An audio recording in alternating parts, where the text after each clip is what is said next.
And we're now live again. Hello, it's John here from itsmorethanjustgaming.com for the second in our Iron Empire Dungeons and Dragons actual play. I'm joined again by Amy from Writing Into the Ether. Hello. And Pete, who is a friend of mine. Yes, I have no blog, but hello. So, stuff happened in the last session, and if you haven't seen and listened to it, then go and listen to it, because then the rest of this will actually make sense. Pete, Amy, would you like to recap what happened last time? I made some tea, and I tried to cure someone of the plague. It did not work. They didn't have the plague, Pete. That's as far as I know. I have to say, I'm looking at my notes, and all I've got is snakes, crocodile, antiquities, society. Essentially, we were given we were summoned by a professor from an antiquarian society. Oakenheart, Professor Oakenheart. There we go. To meet her in the town of Tormere. Yes, which you can see on screen just now. Oop, is that bit there? And we met her in the town of Tormere, where she gave us a task to go to the Mariner Fens, as there's been an archaeological dig site there, and we're tasked with retrieving some things. We hired a boat. Yep. We sailed across the Valiant River.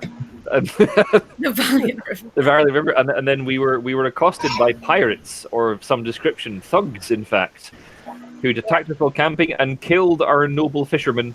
Poor Jeff. Poor Jeff. It was a terrible tragedy, and now we have his boat. And the money you paid him, as I recall. Oh yes, it was quite. We got that back. We've got that back. We've got that back. But yes, but these thugs appear to be in the service of I can't remember if it was an orc or a half orc. Half orc. A half orc. That may or may not be important. The Dread Pirate plot point. So they were in the service of this gentleman, but they died from their various wounds and their failed attempt at interrogation before we could get anything really important out of them. It was a terrible shame, and then we sat down and went back to sleep. But I believe there was a commotion in the forest. One of Amy's forest friends. No, it was an owl. An owl. It was an owl? Yes, it was hooting. It was hooting. Yes, and the professor ran into the forest, and you could hear twanging and hooting. Yes. So, yeah, I think that's pretty much it, isn't it? Yes. I have a theory. Okay. I have a theory. Is the professor actually blind, and does the owl guide her thoughts? Do you have no way of determining that? Except by your medical skill. Is she actually like part of a hive mind, and the owls are all within her brain? No, not that you can determine from visual inspection.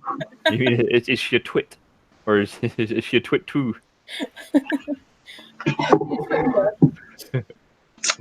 Right. So, anyway, on that note.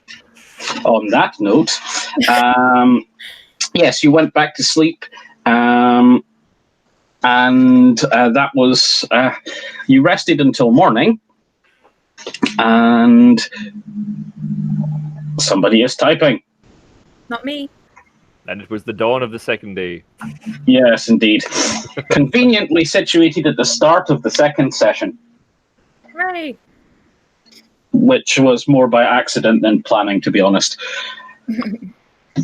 So yes, you are basically on the edge of the Mariner Fens. You're more or less camped here. Yep. So are we on the other side of the bridge, or are we on the side of the bridge by the swamp? You would have been probably on the side away from the swamp, so that swamp things were less likely to come out and eat you. Okay. Because obviously they can't use bridges or swim or anything like that. But yes, we never narrated you crossing a bridge, so it just sort of like landing. Although I suppose you could have landed here. Yeah, that's what I thought we did, but I wasn't. I thought we were on the edge of the swamp, I have to admit. Okay, then Yes, I'm going to allow this. It was very, very dark when we arrived, and we couldn't see what was around. Yes, yeah, that's absolutely fine. So you have Professor Oakenhearth. She obviously has shown you a little bit of a map. Which is very, very basic. The instructions were a day west into the fens and then south, which should lead you to a statue. So, Okay. who's up for trudging through some nasty snake-infested bog water? Yep. Sounds delicious. I've got my waders on, so it's fine. Yes, thank goodness one of... And I'm a dwarf. Yep. You should have got a snorkel. But alas, you did not. No. I will stand on the tufts of grass. That's what I was taught. Stand on the tufts of grass. Okay. That can't possibly end badly. No, it can't. Okay. Are you having food before venturing into the swamp? We should probably have breakfast. Yeah, sure. Are there leftovers from yesterday? Are we going to have to find some, or...? When you say leftovers, well, there's the people who attacked you, Jeff. Trail rations. Yes, I just have food. I can just give you some food if you'd like. You should both have trail rations. I have some rations. Yeah. I just like a bit of variety, you know. You shouldn't have been an adventurer then, because you should have opened a restaurant. If you want, I can give you a variety of herbs and spices to season your food with. The first vegan restaurant in the entire map. You might be surprised at how successful it is. You might not. We have not decided. Okay. Anyway, so you can mark one of your day's food off your character sheets, and you're going to basically start heading west into the swamp. Okay. So the swamp is actually it's quite difficult going, particularly for the dwarves, because of shortness. It's not fully submerged. There are paths through it. The paths tend to be quite overgrown with various vegetation. So quite frequently, parts like tree roots just break through the path. What starts out as solid soil actually becomes mud pretty quickly. You are progressing with some difficulty. Are you two? Are you conversing along the way? I guess we could be like. I'll probably be complaining. I think I'm like complaining about everything around me. I'm just going to be frowning from like the nose up because the rest of me can't be seen. Yeah, you and the professor both. The professor's smaller than me, you should know. Actually, yeah, you. Yes, but she's actually better at avoiding the deeper parts of the muck. Otherwise, all you'd be seeing is her pith helm. Just floating. It's got a snorkel built in. It's fine. Actually, knowing her, that wouldn't be outside the realms of possibility.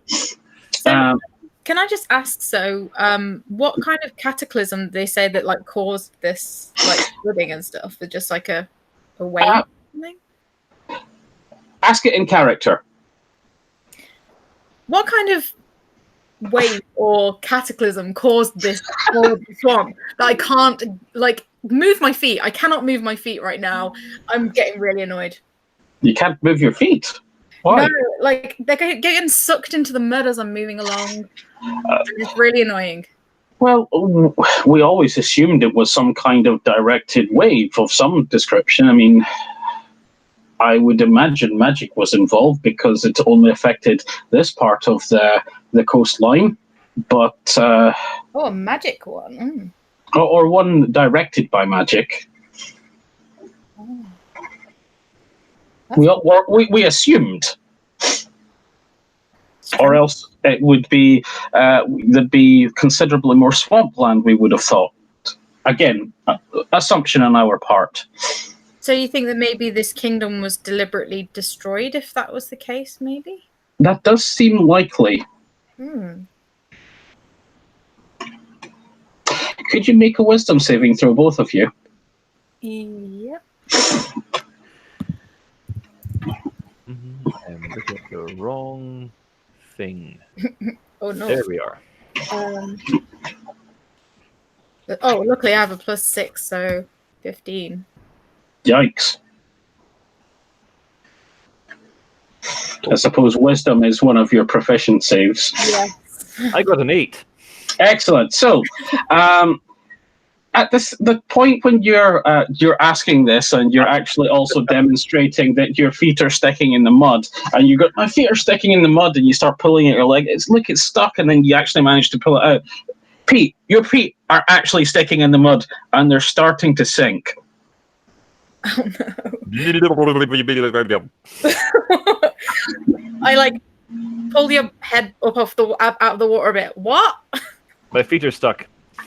Oh, this is great. Joy. Yeah, he looks about maybe half a foot shorter than he was a moment ago. Oh god. Okay. Okay.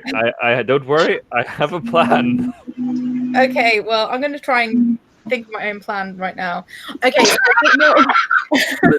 The trust here. Pete, I'm going to let you go first since it's happening to you. Okay. I am going to very carefully and deliberately fall backwards into the swamp. Okay. Could you explain why? Because it's like with quicksand, if you actually sort of pull yourself in a different direction, you can actually relieve the pressure that's pushing you down, so the water will actually lift me up a little bit, and it'll help me get my feet out. Make a survival roll with advantage, please. Survival. Where is that on my sheet? That's the one that says I'm going to die, isn't it? Yes, I'm reasonably certain it says that.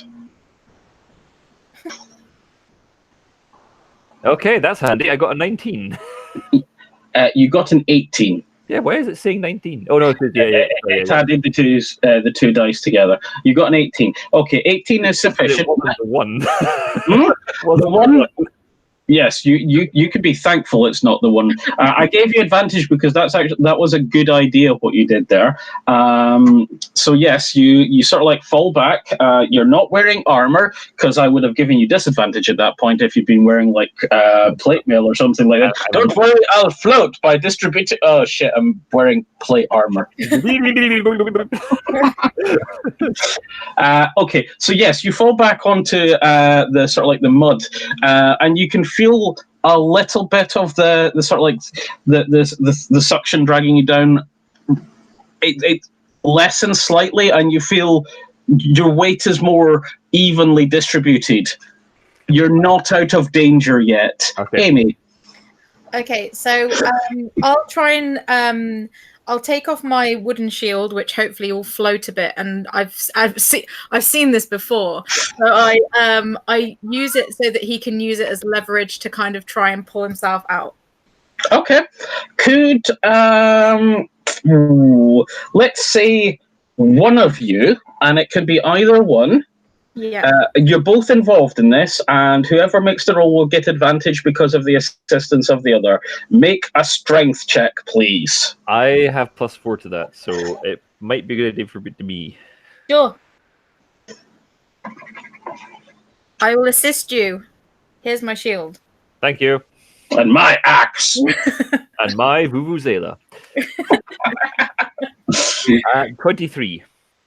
Yes, indeed, 23. Okay, yes, with the assistance of the shield. Not of the druid, just the shield. The druid was helping with the shield. They're part of the same system. And with, obviously, Professor Oakenhearth over they're sort of going, oh my, oh dear, quick mud, not seen that for a while. And you can do it, and not being much help. Well, yeah, that's really, really helpful. Thank you. Thank you very much. You are actually able to get yourself out of the mud. Excellent. I'm free. You're also covered in mud. That's not that. I don't care about that. I'm a dwarf. Okay. But I think this is interesting, and can I scoop up a handful of the mud and sniff it? Okay. Like scrape it off your own body, or Yeah, I'm just sniffing the quick mud, as she's called it. oh, I'm just wondering if there's any sort of medicinal properties. It smells very much like soil and wet. I shall throw it back in the ground. I believe this is just simple mud. No hidden secrets here.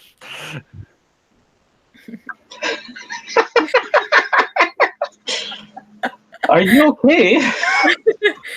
yeah, it's like you all right? Oh, I'm fine. I'm just always on the lookout for new things and new ways to help people out and so forth. And I've never been here before, so I'm wondering if there may be some rare elements in the earth that perhaps some minerals can be used to help people out. Potentially. But maybe let's not try and get killed by them, I guess. Oh, well, that's part of the adventure. You find some plants, you make some tea, someone else drinks it, maybe they die, maybe they don't. Maybe their migraines are cured because their head falls off. I don't know. It's Are you still a practicing member of the Ars Medica, or? Oh yes, but there's very few qualifications required. Just being willing to actually go into the wilds to search for these things is half of the qualifications in the first place. I was reasonably certain there was a good reason you don't have royal certification. No, we did have, and then, well, no, I don't like talking about that, do I? No, I don't. Yeah. No, I mean the entire Ars Medica. There's a reason you don't have royal charter. Well, meh. Well, there needs to be more rigor. There's quite often mortis. I don't know about the other. Oh dear.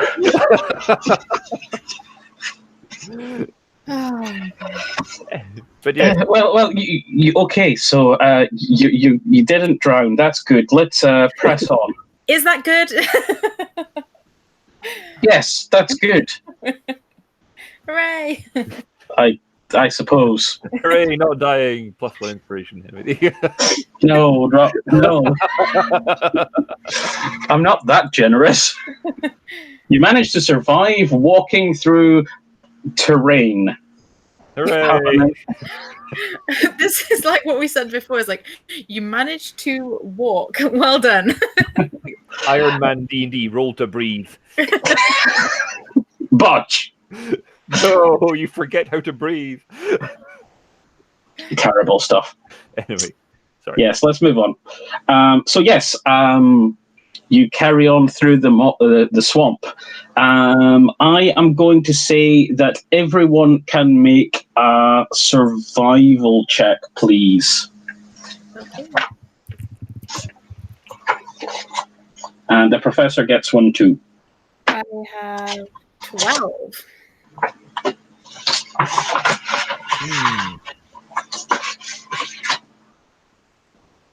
Well, we're doing well. Okay, so between the three of between two PCs and an NPC, yeah, the highest was not very high. She And also then got 12. died. So yes, you are wandering through the swamp. You are wandering through for quite some time, and it's starting to get You've been going at it for a good few hours now, you would reckon. I'm not going to make you role play it in real time. If you want to say that, you're welcome to have conversations along the way, but I'm imagining that given what's just happened, you're probably more attentive to where you're going and what you're stepping in rather than witty banter. You start to notice, actually, it's getting less light. And the professor says, I suppose we should probably turn south right about now. Okay. Can we tell which way south is from here? Yes, that way. And she points in a direction. But do you think that we should probably stop like soon? Is there somewhere safe to stop? We could possibly find somewhere or make a shelter or something like that. If we find they're very good, then we should probably stop there before we carry on further. That's probably a good idea. Let's have a. Well, we're losing light, so let's see what we can find. Again, make another survival check. 22. 18. Okay, so the PCs actually covered themselves in glory in that one, and the NPC got the exact same roll as the last time, which was covering herself more like in bog water than anything else. It wasn't a botch, but it wasn't great either. You are able to find a reasonably solid patch of ground with a sort of like a copse of trees, giving it a little bit of shelter. It looks like there's room for a fire. You can actually see all the approaches to it quite well. There's plenty of brush around and wood around that you could possibly dry out for firewood, stuff like that. So you found a reasonably good spot. Amy, you got the higher roll there. Yeah. When you were actually sort of like spying this place out, you actually caught your eye just in the distance. It was hang on a second. You can see a flash of red on the ground. It's actually faded manky red on the ground, maybe a couple of 100 feet away from where the copse of trees is. In the direction of like where we're going tomorrow, or like? Yes. Yeah. Okay. So can I point? I'll point it out and I'll say like, oh, it seems that there's something red over there. Do you know if the statue's a red color or could it be something else? I would have thought that the statue would be grey, to be honest. It's rock. Yes. I mean, obviously not all rock is grey, but I would have assumed. If we, how's the light looking now? Like it's only 100 feet, so maybe we can. Well, maybe we've still got a little bit of light before it gets perfectly dark. Perhaps we should inspect whatever this is before it gets dark, and then make plans for tomorrow. Because actually, if we're on the right track, we should actually find the statue before lunch tomorrow, and in fact, hopefully, very quickly. Okay. And then then we should be on the right track. Okay, that sounds good to me. I'll kind of like put my my like bedroll out and stuff so that I can kind of see it like from 100 feet away, so I can remember where this place is in case. Okay. I get lost. It's your own version of a ball of string. Exactly. Okay. Pete, are you doing anything? I have a solution to how we're going to find our way back if it gets dark problem. You can see in the dark. Yes, but also I'm going to start a fire at the campsite. Okay. I thought about that, but then I thought maybe I don't want to attract attention now. In case you want to attract attention later. Yeah, just so we can be on our guard. Very well. But yes, if we require assistance, I can see in the dark. Cool. Okay. Pete, are you going? Should we head over? Yeah, let's go. Something sounds like stacking cups to me. Say again? It does like a background noise, but I don't know what it is. Maybe typing. I don't know. Oh, sorry. Things Possibly being moved in the me. background. Yeah, possibly me. My laptop is sitting on a ream of printer paper, and I was accidentally fiddling with the paper. I will stop. Okay. Okay. You make your way towards this little bit of red color that you can see on the ground.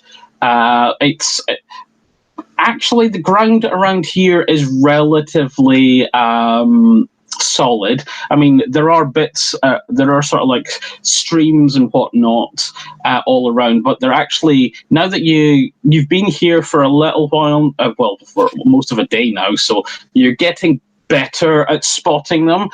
Amy, your character is Violetta is probably more capable at spotting things than is it Maury was his name? Mori Yeah. Yep. But given that the sinking happened to you, you've been very, very attentive for the rest of the day, I would imagine. Okay. So you're able to make your way towards it. What you see. Okay, I was going to say, can I draw like my sword, my scimitar? Yes. Yeah, as I go over. Cool. I draw my fists. Okay. The professor pulls out a crossbow. Okay. So we're making our way over with all our weapons and fists. Yes, yes. As you're getting closer, you can actually see that it looks like cloth or clothing. It looks like a garment of some description that is buried. Oh, okay. So it's half. Oh, okay. Odd. Can I like poke it with my sword, like to see if it's like? Yes. It comes loose. When you poke it, you can feel that whilst it's not immediately visible, certainly wasn't visible from your campsite, and is still quite difficult to see, when you poke it, you reckon it's being worn by something. And whatever is wearing it is partially buried. Okay. And you can just see part of the garment has just broken the surface. Okay.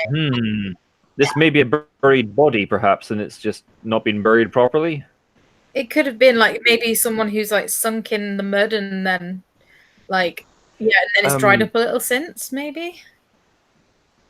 I don't know. I just want to quickly check something. Sorry, hang on. I mean, I could always just stab it. Yeah, but what if it's something that might kill someone?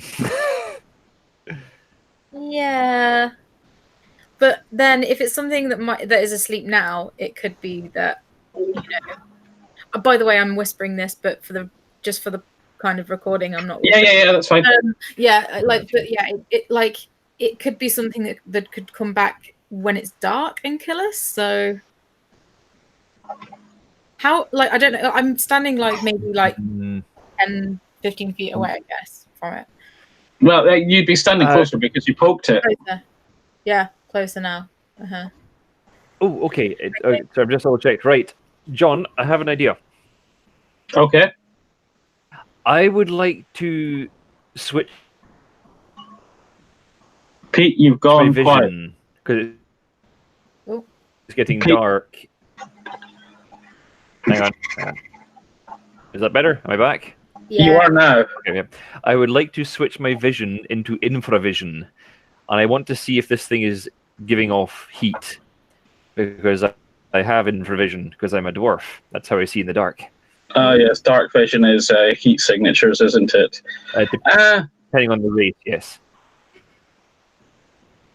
I just had to check for dwarves and see if it was that or if it was low light. But it's dark. It's dark vision. Yeah, okay. I'm going to allow this. It is not giving off heat. Poke it harder. It could be cold-blooded. If it could be a reptile. Then it's evil and it's fine. Let's kill it. Okay then, and then so do you want to shoot it? I'll Lady. shoot it with my fists. Yeah. No, I want to shoot it. I suppose. I mean, there's not much to aim at, but okay. The professor aims her crossbow at the red piece, the red garment, and fires. And let's see how well she does.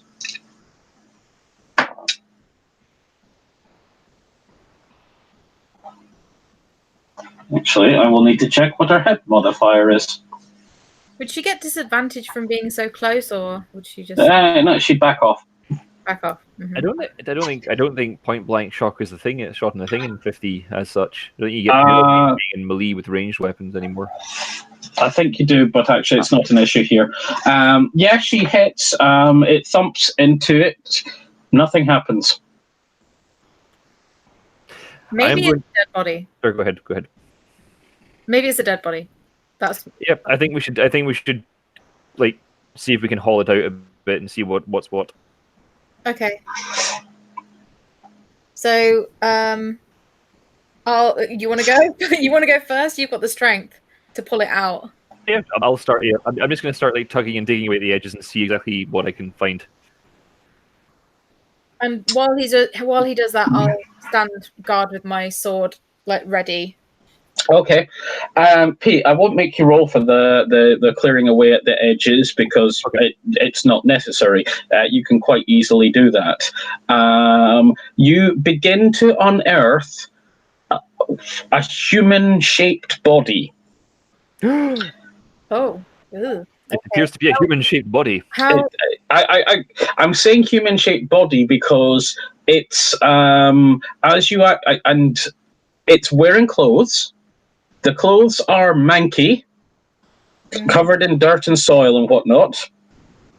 However, they're not especially old.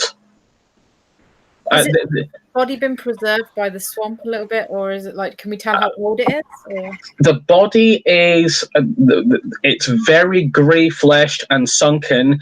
Can I use my medical skill to roughly get? Yes, make a medicine roll, please. Can How I? long it's been sitting here? Okay, Pete, quiet. Sorry, Pete, I'll come back to you in a second. Amy, what were you saying? Just as he's kind of checking it, can I just say to Amber, could this be one of the fallen people that have been preserved that she mentioned before? I suppose that's possible, but there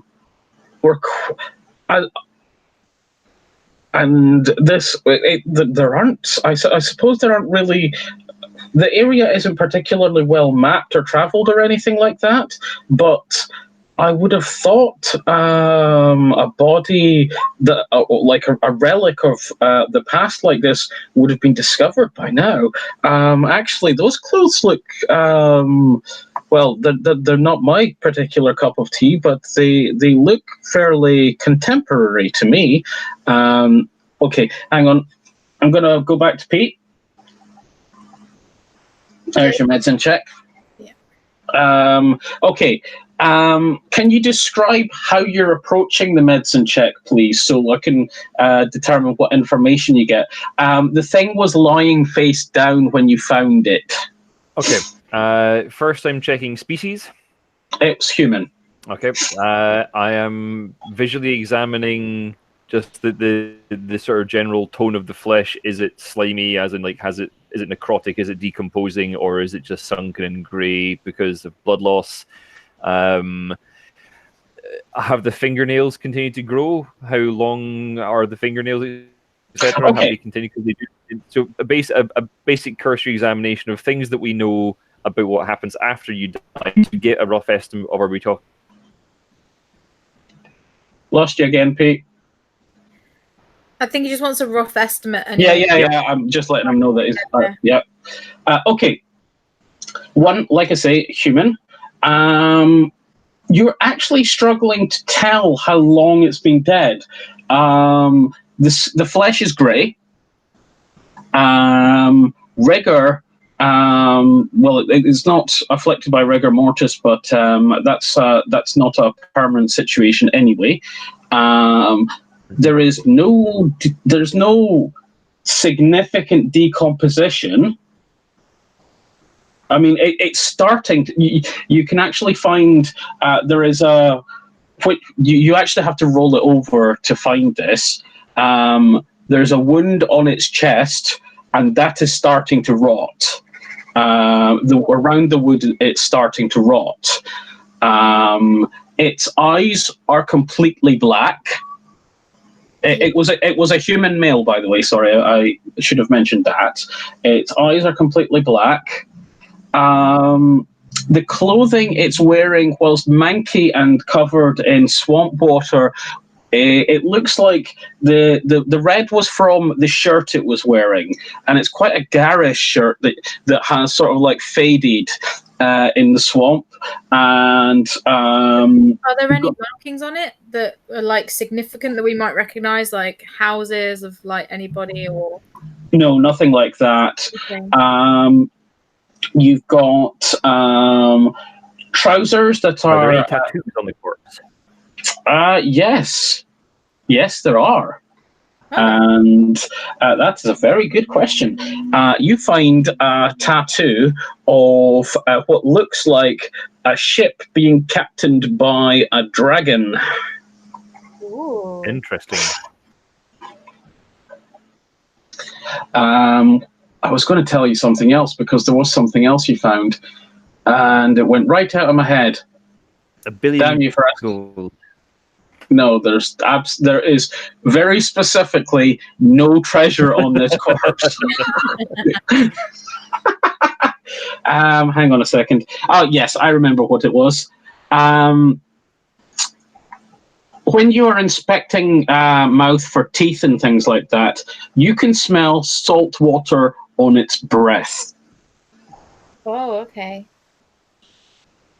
So could this be one of the pirates that we've come across? Did they have anything? Does it have anything significant that looks like it's comes from the same kind of band of people?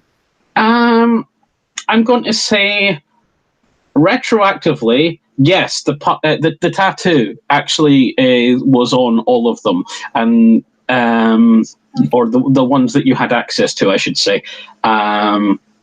This looks like it's part of the same crew, albeit looks significantly worse for wear than the last guys you bumped into.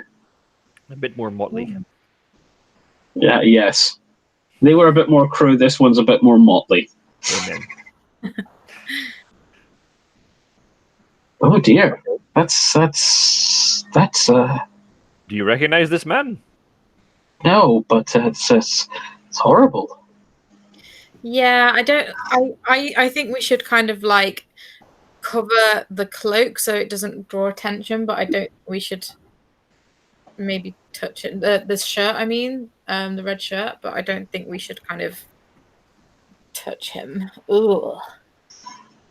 That's probably a good idea. Who goes into a hostile situation wearing a red shirt anyway? A pirate? Engineers. Wait, sorry. Yes, thank you. Yeah, Pete, you got it. It was a Star Trek joke. Yep. Oh, yeah. Oh dear. Yes, I think that's a good idea. We can. Well, I've got a shovel in my kit. We can sort of like properly bury him, I suppose. How big is this person? Human sized. By comparison to okay. Is it a red cloak or a red shirt that he's It's wearing? a red shirt. It was a garish red shirt, but it's not quite as. All of its buttons are gone.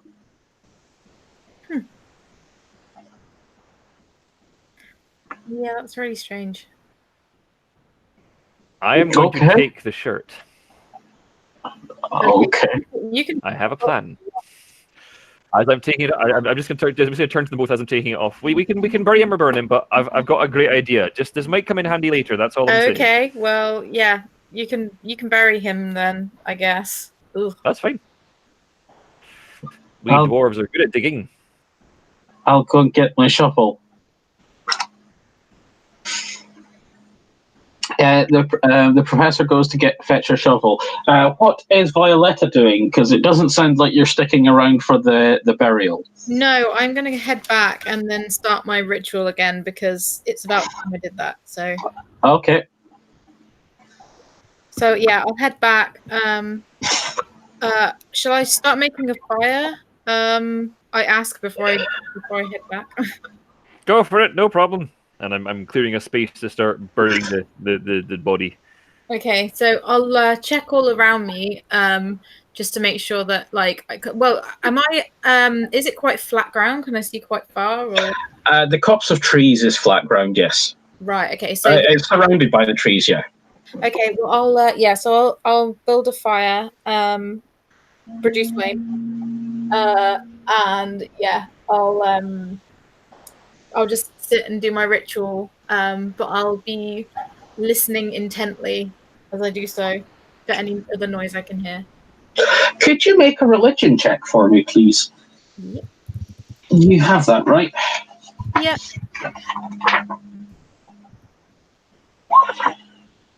So 24. 24. We give you 2 good dice and way too good stats by the looks of things. Never mind. You're doing your ritual.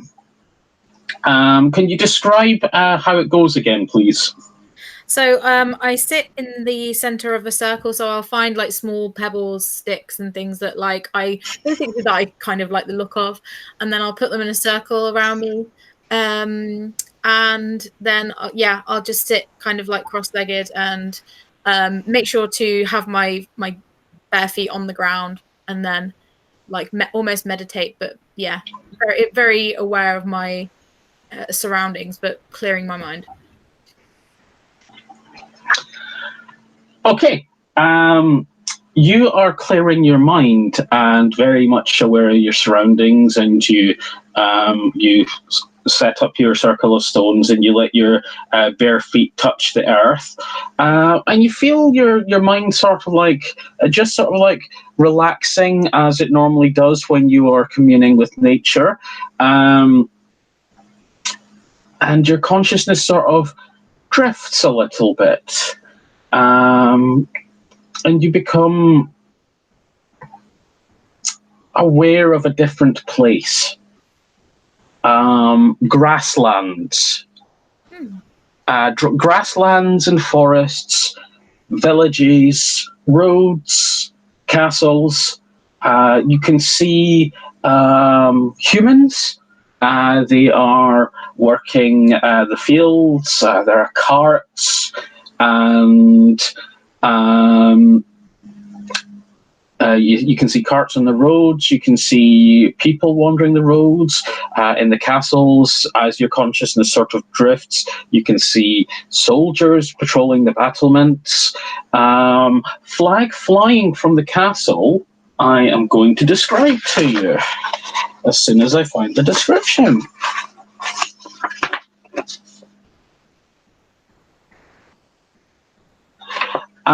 It is a white background with a tower on it radiating something from the top. And I can't be more specific. It's like you've got a tower shape and a sort of like a blue tower in the center of a white field on the flag, and yellow things radiate left and right from the top of the tower. And then the image changes slightly. It was day, and now it's night, and you can hear screaming. You can hear people running. You can see water pouring over everything. Oh, okay. And then the image changes again. You're not on land anymore. You see a black seascape. There are rocks randomly jutting out of the sea all over the place. You can see mist over it, and in the mist you can see the silhouette of several ships. The ships, you can't see their details. Something is off about them, but you can't see the details. Okay. You are aware that there is you can actually feel a large or a powerful presence in this area, and then you are back in your circle of stones. And I'll be like immediately feeling a bit like queasy because of the movement of the sea, and feeling like a bit overwhelmed. Like I'm like, oh no, oh my gosh. And then so by this point is Maury here? Like how, like I would have been there for like 10 minutes, so I don't. You might have been there for longer than that. I'm going to go over to the dwarven digging team. Whilst Violetta is doing that thing she does with the stones, what are you doing? Obviously digging. Yeah, digging. It's just a couple of feet, enough to get him covered over. Okay. Shouldn't take too long because the ground, I imagine, is fairly soft in a bog. Well, yes. Yep. So dig that up. I've taken his shirt to the side. What do you plan to do with that? Well, there's this pirate, right? And these guys have red shirts, right? And you see, this guy had a red shirt. Yes, and I think they might be linked. So what I'm going to do is have this shirt. I'm going to clean it up a little bit. I've got various things that I can use to maybe bring the red back somewhat. And then if we have to sort of infiltrate, then, well, I have a red shirt. You see? I perhaps can sneak in. Okay. Okay. I'm going to list the problems with that idea in no particular order. 1, it's a red shirt. They will definitely see you coming. 2, they're going to recognize that he was a human and you're a dwarf, unless you've got a potion that sorts that out. 3, they would recognize you as not part of their crew, most likely. 4, they think he's dead because he had a wound on his chest, potentially. Uh-huh. Well, as far as they won't see me coming, well, they'll know I've got the. I'm speaking a bit more metaphorically here. I mean that they'll take them by surprise because they won't suspect me because I have a red shirt. As far as them not knowing that I'm one of their crew, well, who knows how many there are? Maybe perhaps there's hundreds. I could be another new recruit that they've just not met yet. We will see what happens. If nothing else, I have a red shirt. Duplicity was not part of your training. No, it was not. Poisoning. The poisoning was part of my training. It reassures me that it reassures me that the most gifted poisoners in the world have no duplicity about them. It would. I'm going to bed. So at this point, is she kind of? I'm just going to shrug and say, "Can't report the crime if there's no one to." Oh, sorry. I'm just going to shrug and say, "Can't report the crime if there's no one to report the crime." Anyway, she walks off with a sag of the shoulders that you interpret as, "What have I gotten myself into? Who is this person?" Amy, yes, the professor is walking back, and she's got a rather what the hell's going on? What have I got myself into? Who is this person? Look on her face. So I wake up and I immediately start to feel, like I say, overwhelmed and very panicked. And I launch myself up and I'm like, oh my God. And then I run over to her and grab her by the shoulders. And I'm like, oh my God, I think I know what's happened. There was a huge wave, and I saw it coming, and it was horrible. There were people everywhere, and then suddenly there weren't, and then, oh my God, there was this big flag and this castle, and oh, it was horrible. They're all dead. All of them are dead. Okay, calm down. Start at the beginning, one sentence at a time. Actually, probably first thing you should do is breathe, and then sit down and then breathe again. Roll to breathe. No. Okay, so okay, I was performing my normal ritual that I do, every day. But this time it was different. So for some reason, I feel like I was somewhere else, but it was here. I think it was here, but it was somewhere else. There's just everything was just normal. It was just normal people, and it was all quite calm. And then I was like walking up to this tower, and I saw this. I was seeing these castles. There was this like tower with a flag on it, and then on the flag it had like a tower on the flag, and I don't know, but anyway, there was this huge wave, and then like suddenly it was all like people were like dying. It was just I was in the middle of the ocean, and I don't like the ocean. Oh dear. This hasn't happened. Anything like this happened before? Like, no, not really. I mean, like sometimes I have like daydreams and stuff, but like, you know, that's usually stuff about like, you know, nice elves and stuff. Okay, then perhaps. Okay, then. I'm going to have to sit down, I think. And she sits down.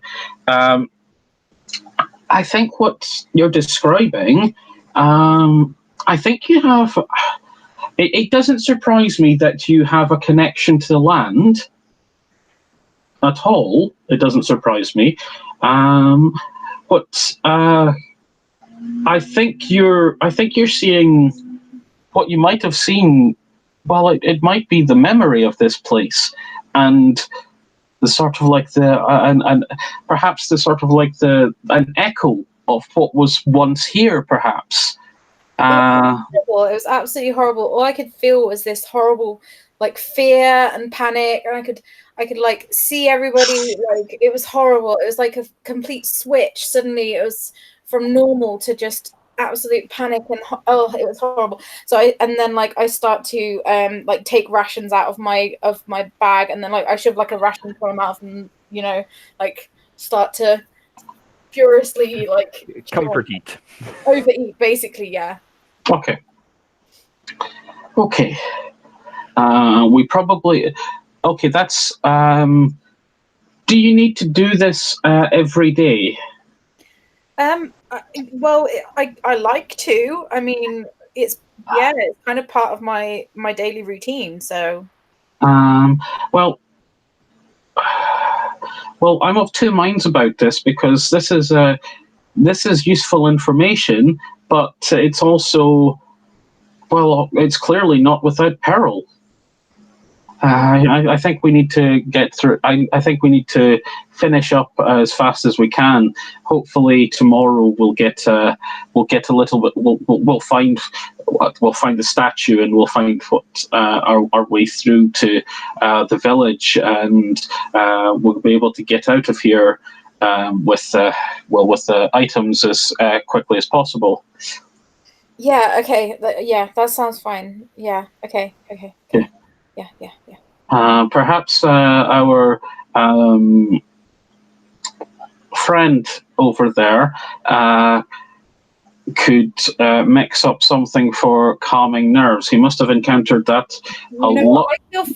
I feel fine. It's okay. It's all good. I'm totally fine. In the distance, you hear, "Did someone say tonic?" No, I'm fine. I'm okay. Suddenly you feel it's a case of, hang on, do I want tonic water, or do I want to be treated by the crazy dwarf? I feel fine. The cure was a success. Yes, two Machiavellian dwarves. She's just less obvious about it than you. Like, okay. So I'm taking like deep breaths and stuff. So I'm like I am like calming down. But this castle, it had like a flag on it, and I don't know whether it was important. So I want to tell you, just in case you know what it is. Actually, hang on a second. Pete, you can be back at this point. Okay. She gets a twig, and she finds a patch of ground, and she draws a reasonable facsimile of what the flag looked like. Not the flag itself, but the tower. So you've got sort of like two sloping lines coming to up to sort of like a top, which has a sort of like a above at the top of the tower. There's a sort of like a almost like a bulb. Instead of going up straight or up diagonally, it's the lines are convex. Is there something that we can see? Like, I can actually see it. Like, I hadn't planned that, if I'm honest with you, or else. Oh, actually, hang on. I have a plan because Roll20 has the capacity to do things like drawings. Yay! Hang on a second. She's drawing this in the ground. Yes, it's going to be rubbish, but that will actually be fine because it's authentic. It's very authentic. You're the MS Paint skills.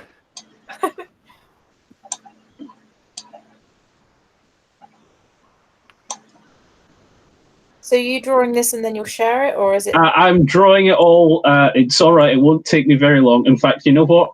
I'm going to move you across to it just now. It's not finished. It's also not very good. Okay. Oh, I see. Okay. Oh.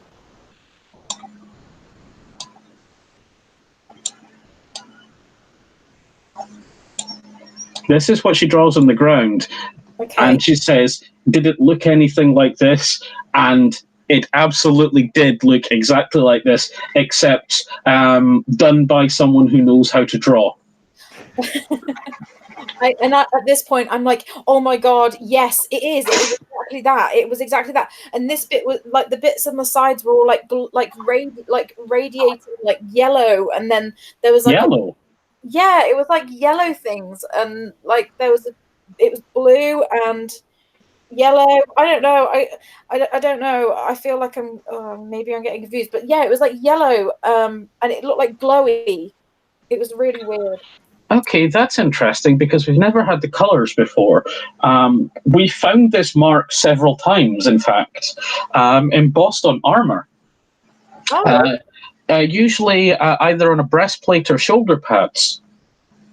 Yeah, it looked like it might even be like it was definitely a tower, and then like maybe some kind of lighthouse or something. Just checking out of game, like would lighthouses be a thing like that we would know?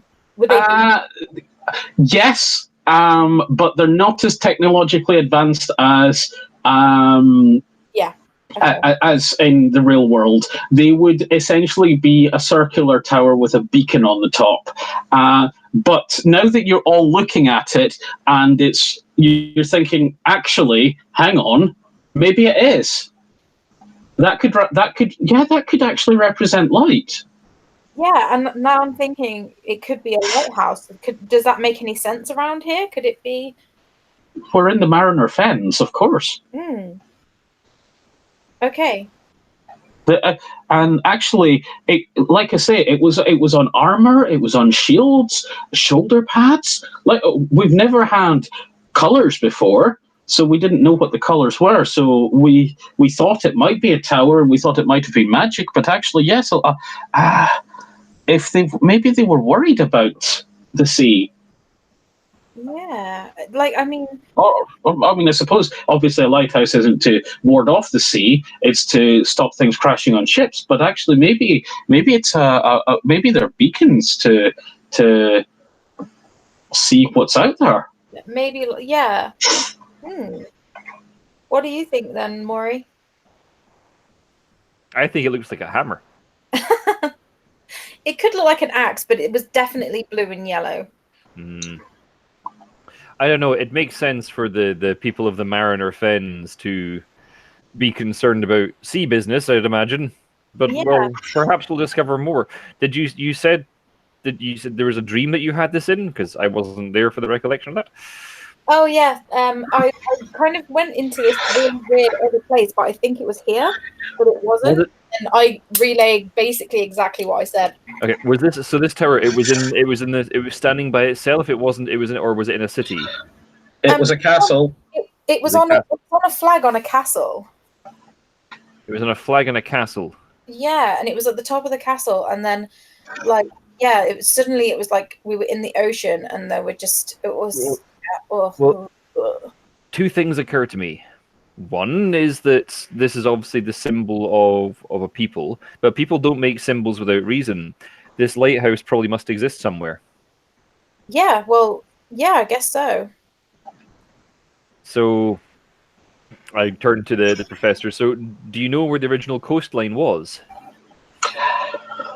That's a very good question, and I'll be honest with you. It never even occurred to me to ask it. I always assumed that the coastline we have now is the coastline we had then, but maybe it's not. I'm going to move you back to the map, unless you want to continue looking at my art skills. Okay. Yeah, that's a very good question. Well, it occurs to me that if that structure's a real thing, you don't make a flag or a symbol out of something without good cause. No, you're right. So it was obviously highly important. So I'd imagine that while the castle has history in it, I imagine this lighthouse, if that's where it is, will probably be the place where you'll find your relics, if that makes sense. Yeah, I would say so. Yeah. Did someone say treasure hunt? Did someone say Dungeons and Dragons? How much of this swamp has actually been explored and people have actually come back from? Like, how much are we talking? Like, almost none. oh, okay. So yeah, yeah. You saw the quality of the map I have. It's not very good, and it's a very small area. That's true. That is true. There really wasn't much available, and in all honesty, there probably isn't anything else available. It's just that my employer here, or sponsor, I should say, not employer, has access to mystical means of getting information. Wow. Ooh, okay. And yeah, we should probably try and find this lighthouse. But I guess first things first is the statue in the morning. And yeah, well, I would say let's see what following the map finds us, and I think definitely the lighthouse is definitely something that we can will be on the lookout for, but obviously if it's anywhere in these parts, which I wouldn't imagine it would be because we're very far from the coastline here, and it would be more likely to be visible above the tree line. So if it is here, which I doubt, it must have sunk, or it's somewhere else. Or maybe it toppled. Or maybe it toppled. That is also entirely possible. We should definitely be on the lookout for it. Well, with how much ocean there was here, like, seriously, I don't think any structures would have survived. We always assumed that something like that would have happened, and yes, I can imagine it being quite horrifying, and I can't imagine feeling it. I grumble something about would have survived if built by dwarves, and then just sort of because we know how to build things properly. Okay, yes, you say this all the time. Yes, I know, I know. Yep. Yeah. The first dwarven castle at sea sunk because it was built of stone on the sea, and it sank. But it was also airtight and submersible. It was fine. And they all died of suffocation. Because it was airtight. Damn it! I thought you brought the air elementals. I did. There wasn't anyone in it. We just didn't see if we could. So then I drank them. Wait. Anyway, moving on. I am going to effectively go, well, we'll find out in the morning, and then I'll get my tarpaulin ready and get myself into bed. Yeah. Is there anything anyone particularly wants to do before resting. Shall we set a watch? I think that would be a good idea. I mean, Yeah, I'll go first watch if you want. I feel kind of not tired after my encounter earlier, so As being the one with dark vision, I'll take the middle of the night watch. okay. And then maybe the professor can take the last watch. yes, I was just going to say to my comrade here, also a dwarf. I know, but I'm me. Well, well, you guys can take the watch if you want, and I can just. No, I'm just pointing out that he is not the only one who can see in the dark. That is all. Yes, very well, very well. We should definitely take it in turns. So I'll go in the kind of early night, and yeah, when it gets really dark, I'll wake you up. Okay. Okay. So you set watches, and you start watching. Right. So can I keep the kind of fire like at least a little bit burning, like the embers and stuff? Yes, of course you can. Yeah. Okay. Okay. Your watch passes uneventfully. Phew. And you wake up Maury. Sorry.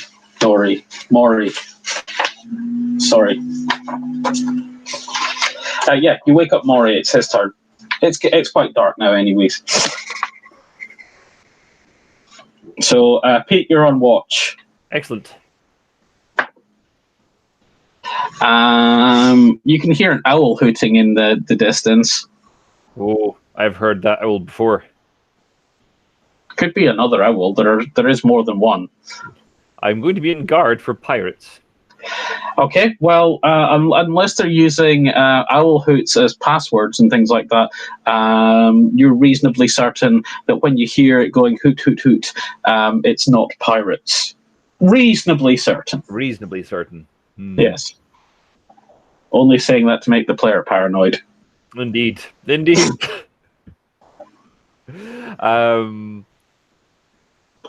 Yeah, sure. During my watch, if the fire's still going as well, I'll put on a pot of tea to boil. Okay, you can do that. And it's up to you. The fire would have been kept going. So yeah, you make a pot of tea. It's as good as you normally make. Roll Constitution. I'm reasonably certain you would have actually figured out how to make tea that doesn't make you ill by now. I can't speak for anyone else, but... No worries. Okay. Yes, your watch passes uneventfully. I will wake up the professor. Okay, the professor gets up. She's a little bit bleary-eyed. Okay, I'll take over. Thank you. I go back to my bed. Okay. You both wake up. In the morning, the professor wakes you both up, and you can see that it's light. Seems we're okay. We should probably get started as soon as possible. Yeah. Okay. So, yeah, I'll just wake up and do the normal ration. After with the. Oh, sorry. Mm-hmm. I think after that comment about reasonably sure, I'm kind of now wondering if the professor's lying to us and should I do perception on her? But you made me paranoid, John.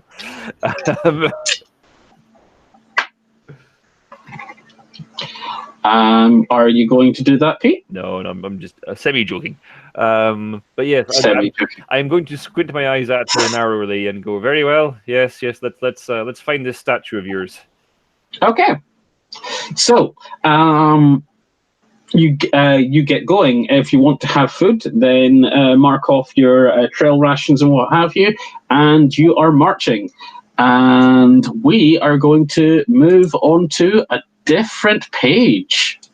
Dun dun dun. Oh, there you go. The black spots. Black spot. That's why I'm still actually on the drawing. So select and move. They should actually have nameplates on them. The one on the left is Pete's token, the one on the right is Amy's token. Should we need tokens? Okay. And we are now going to do the reason we have the setup I have set up.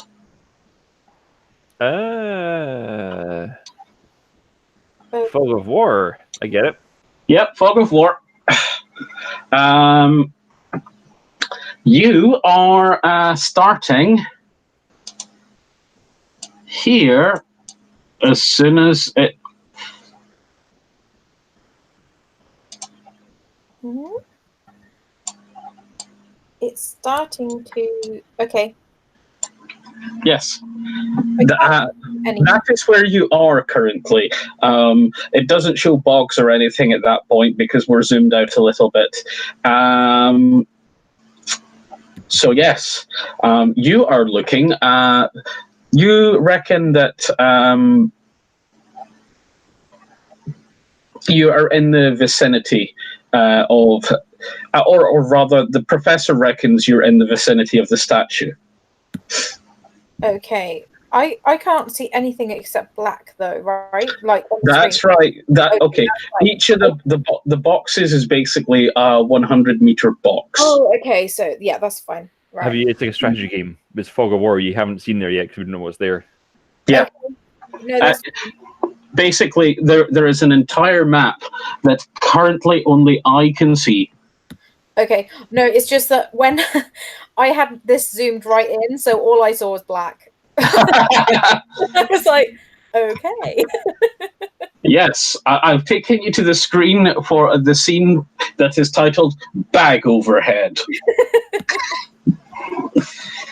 I will note that down for later. Bag Overhead scene.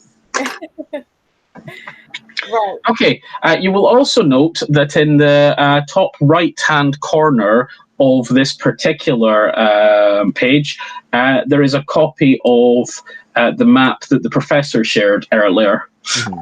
Yes. Albeit it's a small version of that map, but it is there. Okay. So, yes. So we are starting at the like the place we've just woken up from. Yeah, basically. You're here. Yeah, and do we know where that is on the little map? No. Okay. So we'll go. So I guess we proceed in the way the professor said. Then, Professor. Well, she thought it was south, which would be into this area. Uh-huh. Professor, I have a suggestion. Okay. Let's go to that tree. Okay. But this tree. That tree. Okay. You can go to the tree. And what does that reveal? As my monitor turns itself off. Ah!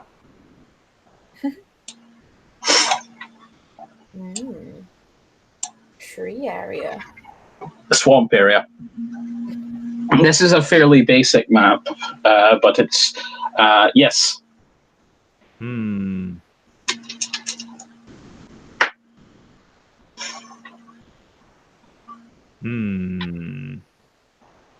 Well, Okay. perhaps I think just for safety's sake, it would be best if we move from tree group to tree group, and we can leave carvings on the tree to mark which direction we came from, so we don't get ourselves turned around.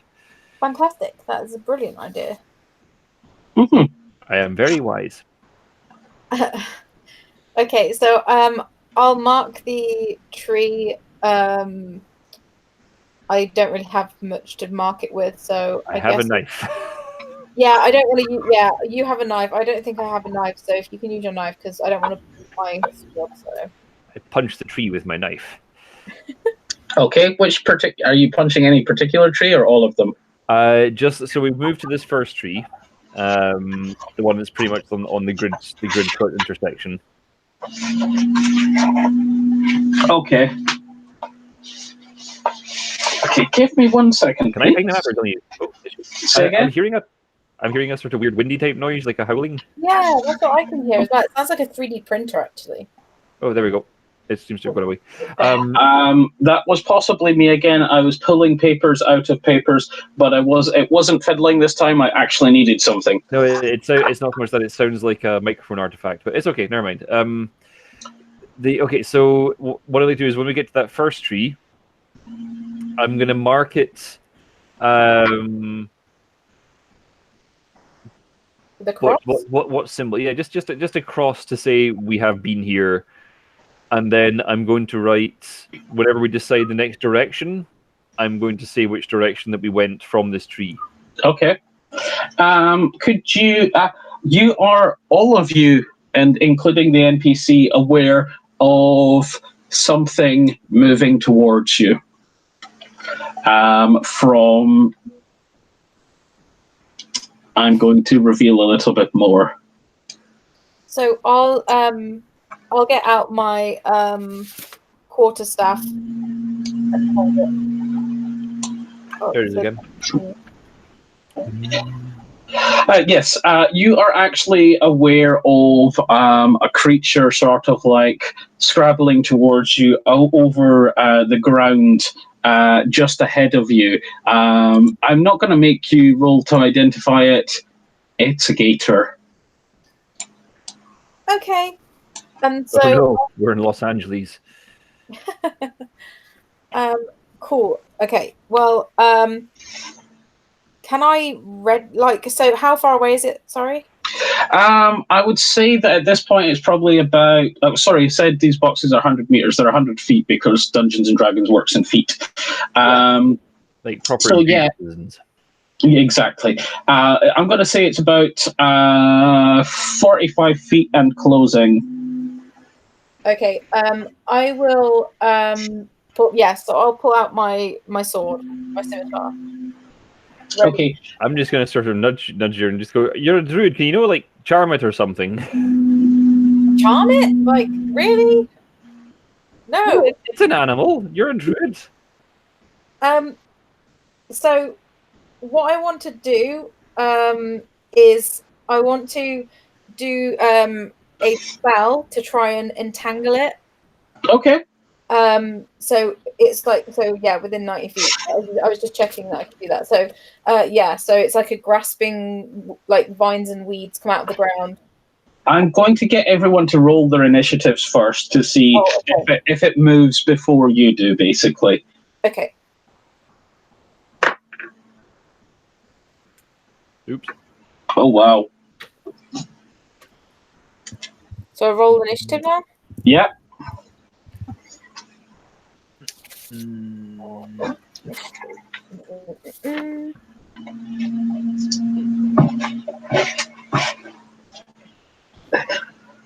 Oh, God. Great. 20. Uh-huh. Wait, why did it do it twice?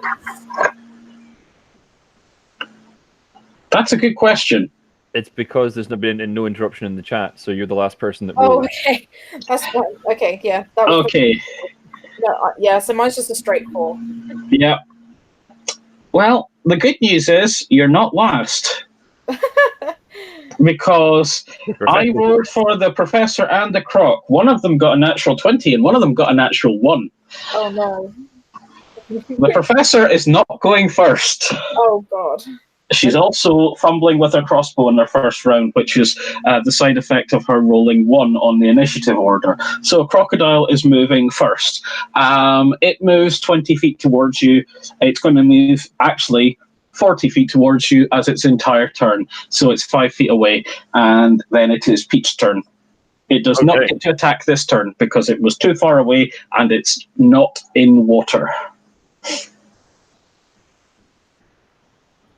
Move in range of its tail, Pete. That would be a good idea. Let me think for a second here. I am not playing my old monk. I'm playing this monk. But let me have a quick check on something.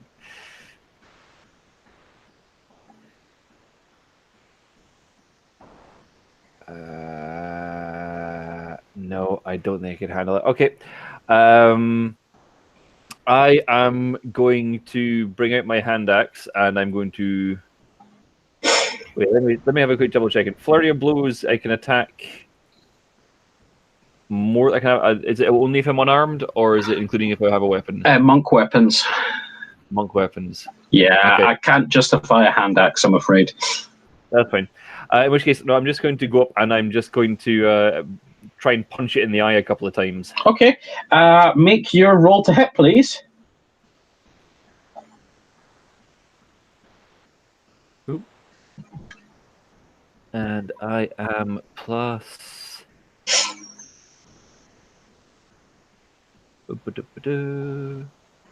plus 5.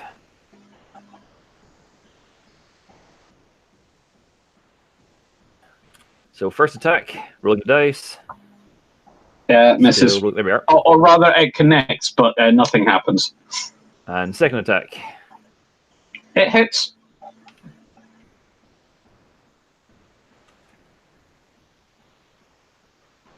Oops, that's the underscore. Doop-a-doo.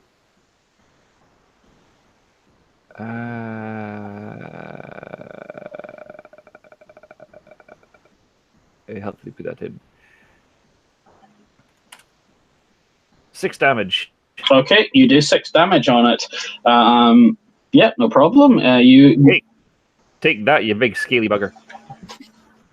It looks at you as if you've just spoken common to an animal, and the animal doesn't speak common. You're looking at me after a punch you in the eye. You're tougher than I thought, eh?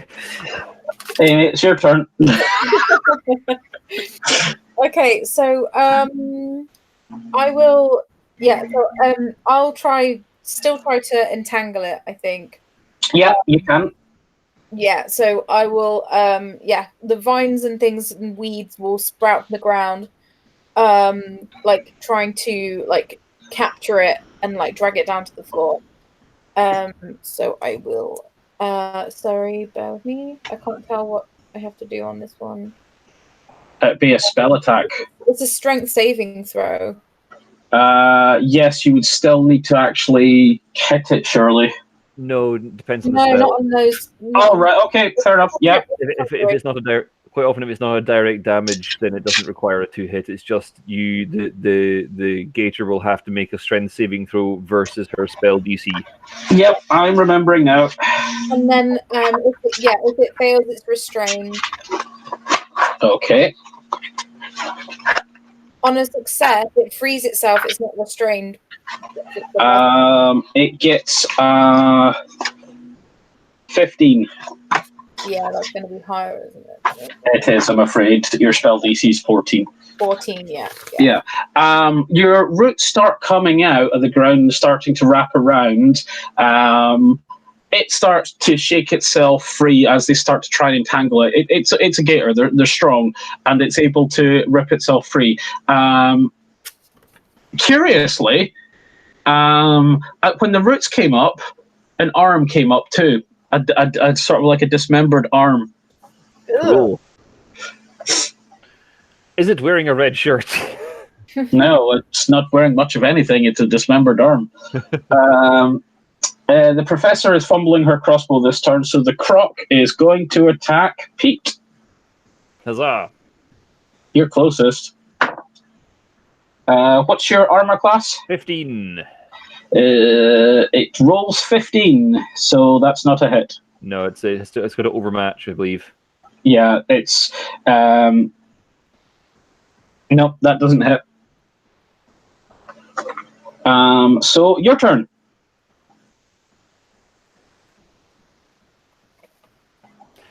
Yeah, no, I'm just gonna. You can do I want it? Is its mouth currently closed? Did it actually, Pete? You never took your second attack last turn. I did. I took both. Did you? Yeah, I attacked twice. I hit with the second one.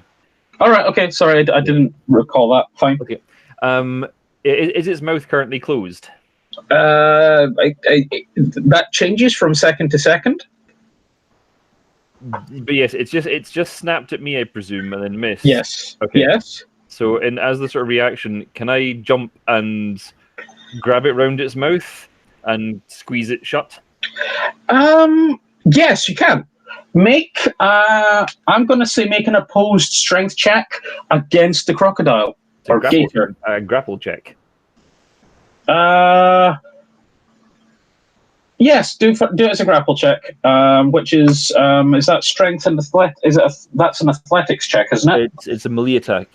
Is it? Like according to the quick reference, it says it's a special melee attack. Let me find it out. Let me just have a quick check. Add your strength, add +2 for your proficiency. I'm just having a quick for thingy. I have this.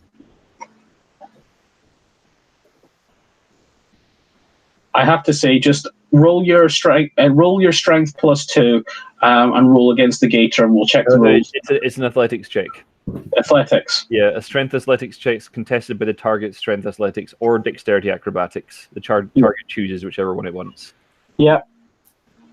So, okay. Okay. In which case, I'm rolling. I shouldn't have used the professor's dice. That's either good or terrible.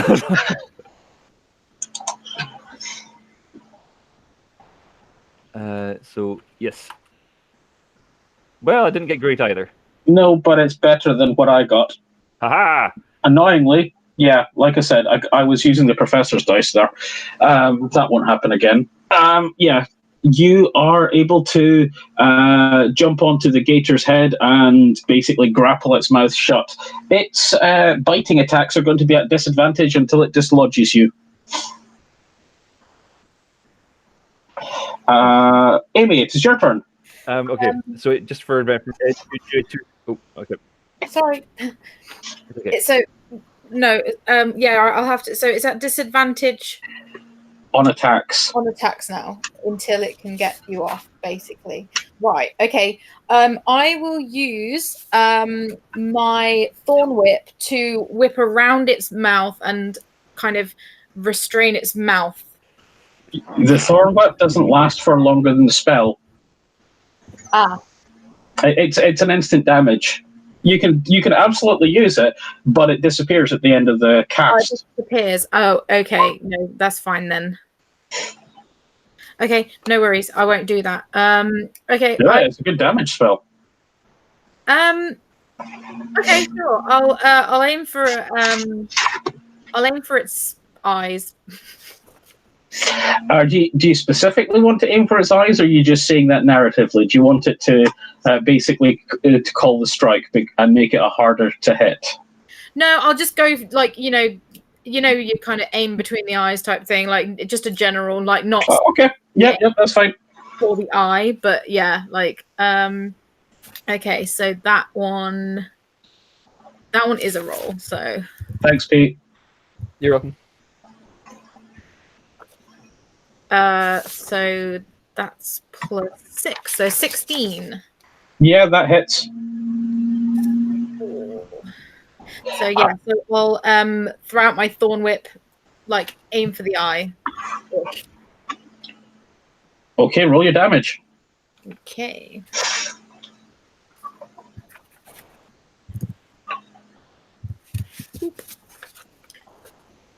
Okay, it takes 5 damage. Mm-hmm.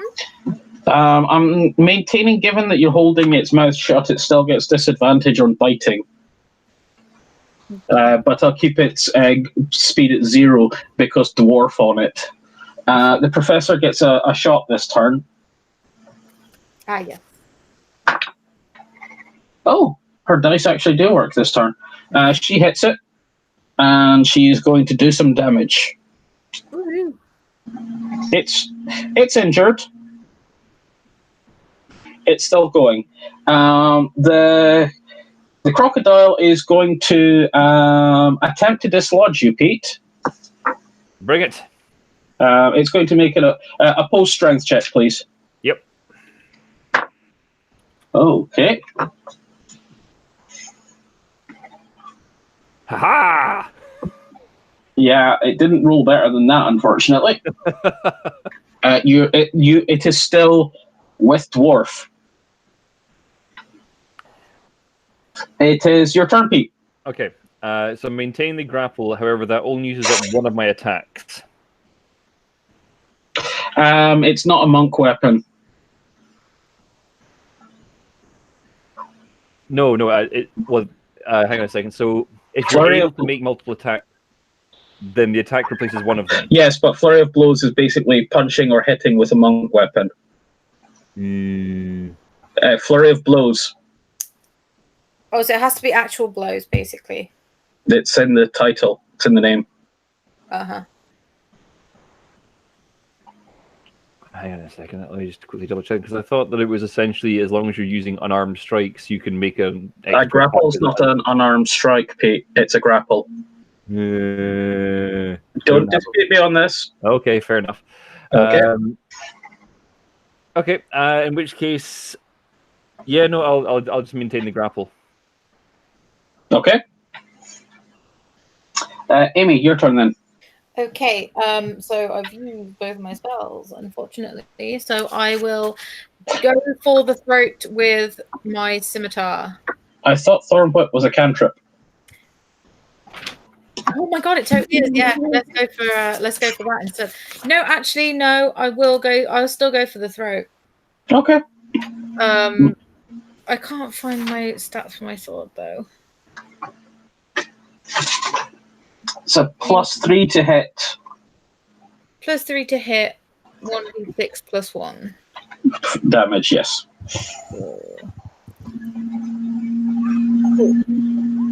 19 +3. So yes, 22. Yeah, that hits. You're going to need to make beefier crocodiles.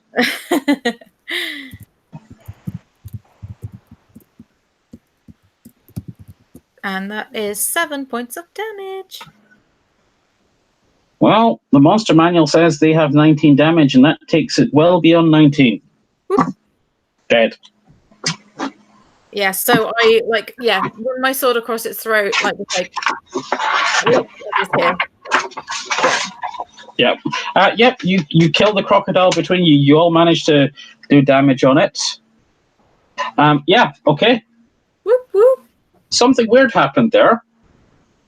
Mm. You're no longer in combat. We didn't die. Is that the weird thing? Yeah. Actually, I was expecting you to get a little bit injured there, but well done.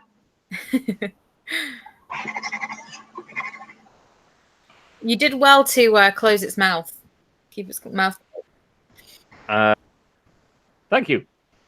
I was after its teeth. I hear they have interesting properties.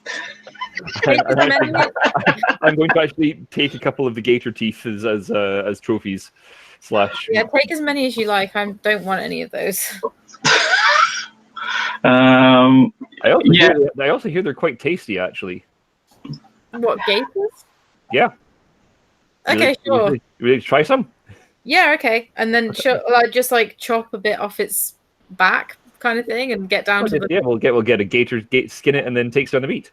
I don't think we have time for harvesting its meat just now. We're probably wanting to move on. I mean, I applaud not wanting to waste, but I will shrug and I will take my axe and chop off one of its legs and shove it in my pack.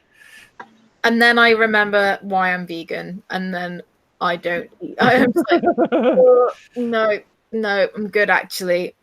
I was kind of hungry, and now no. Okay. So, which direction are you heading off in if you're not doing anything else other than chopping a leg off and taking a couple of teeth?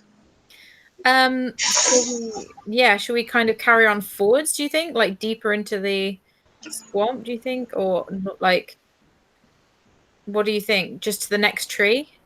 Going forwards? Southwest, possibly, to the next... Southwest, the next tree, yeah. Okay. So you venture southwest. And I will carve in the tree we're leaving SW. Okay, that's fair enough. Give me one moment because I was trying to reveal there and it went on to draw stuff, which you can't see because it was in the hidden area. You head southwest for about 10 seconds and come to the water's edge. Oh. Okay. Can we see how far the? Surely we can see how far the water goes. Actually, you can, because you can see quite well here, because now you're at the water's edge. You don't have trees everywhere. So give me one moment whilst I actually reveal what you can see.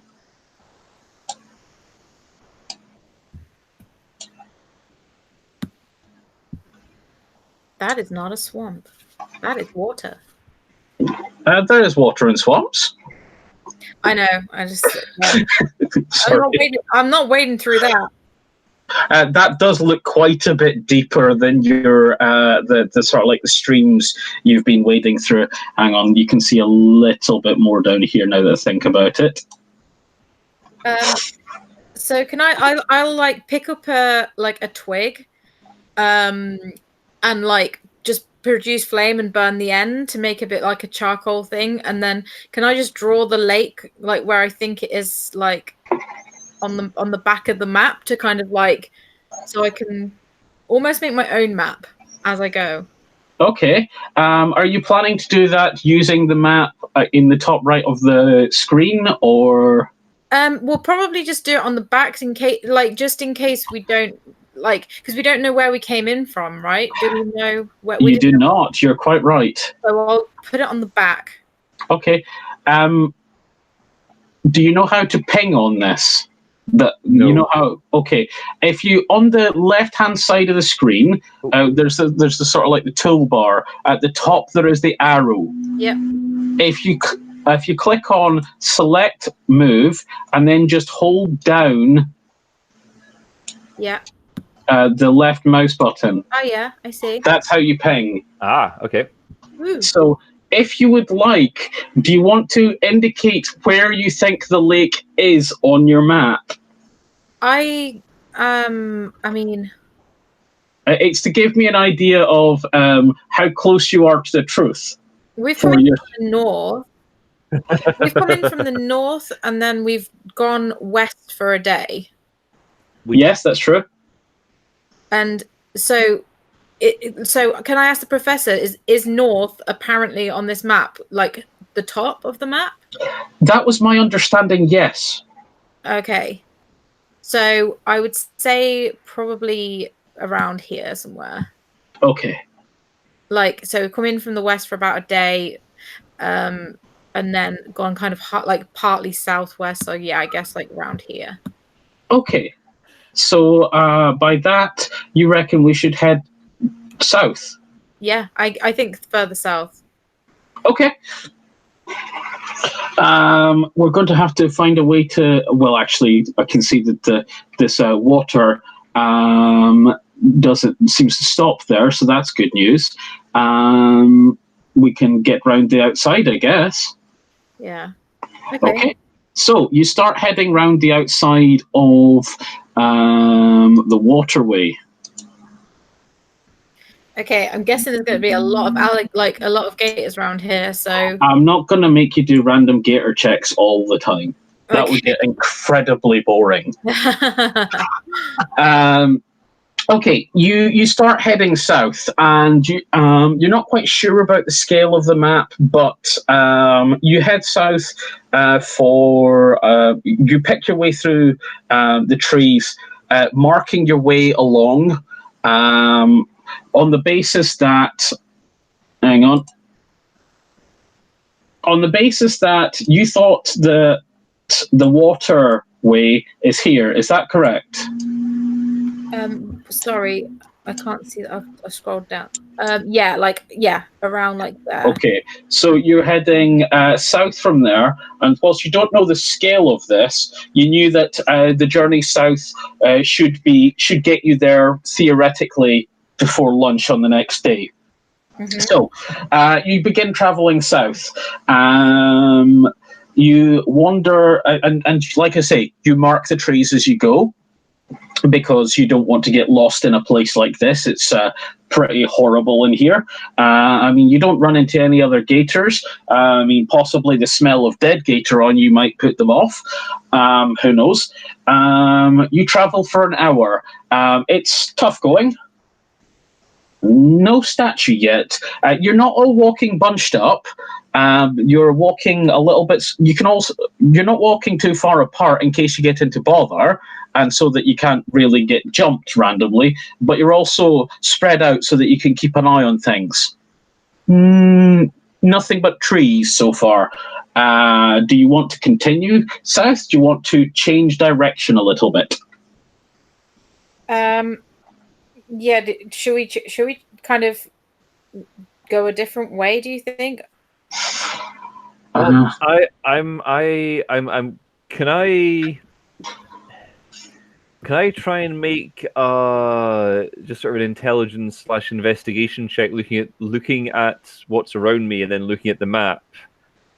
Yes, you I can. can get a general estimation of where I actually kind of think we are. Yes, you can. Insights. I am going to insight is reading people. Yeah, investigation then. Investigation or survival are both appropriate skills. How obvious about it are you being? I'm just going to sort of go, can I have a look at that map? I'm just Sure. Take the map and sort of look at the map, then look around and look at the map, then look around and sort of point at a few trees and maybe a few of the general landmarks and see what I can compare. Okay. And I get a roll with advantage because the professor will come and assist because of your because. Okay. So. The indication on the map, and again, it's is that the trees sort of thin out around about where the statue is as you would travel south. That doesn't seem to be happening here. You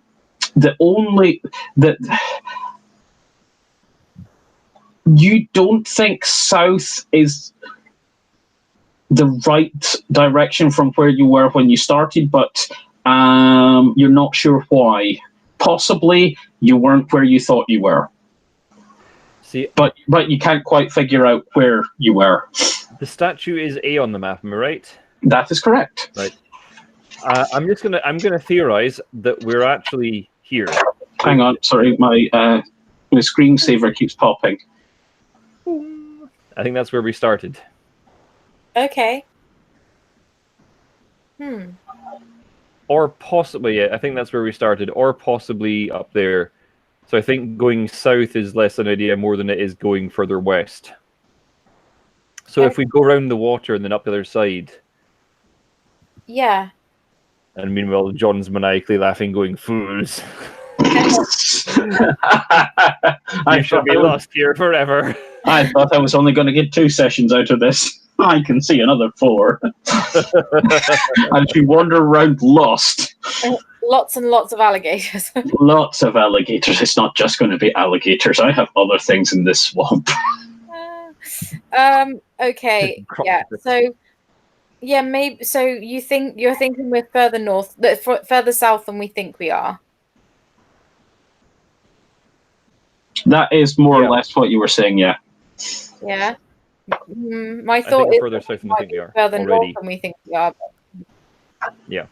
I think we should. Yeah, maybe we should go west because even if we do go west, there's still that kind of like marking. And is that meant to be?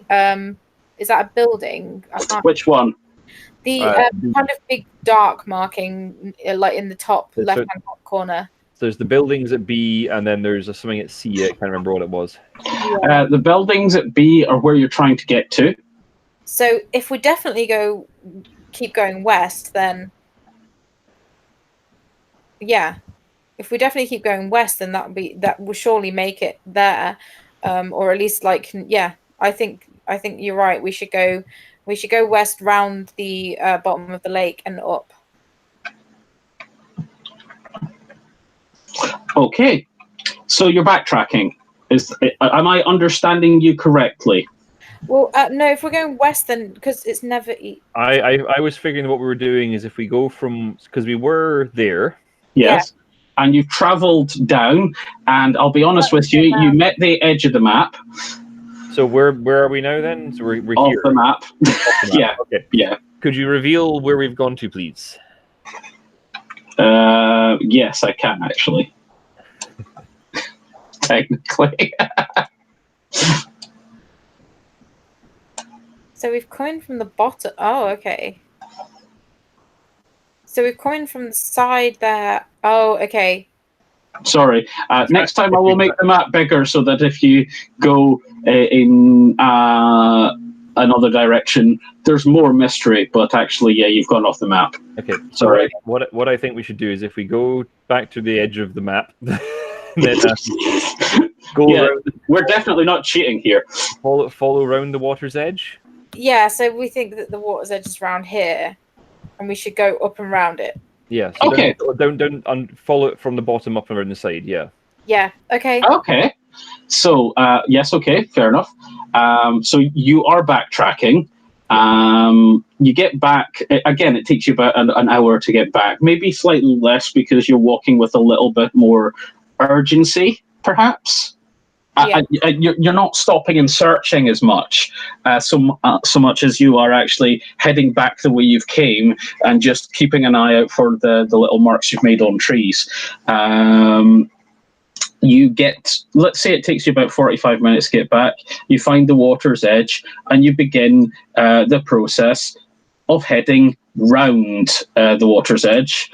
Hang on. So you can, you're actually starting to see, as you're wandering around the water's edge, more is being revealed. I'm going to say at this point, I'm going to reveal what you can see from this point here, and then I want you to make a decision where you're going, because actually, I'm not following the water's edge is fine. Up until the point there's more options than that. So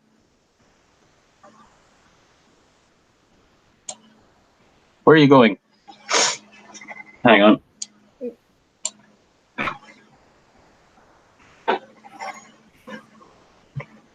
I think we should be aiming to head to about this sort of area.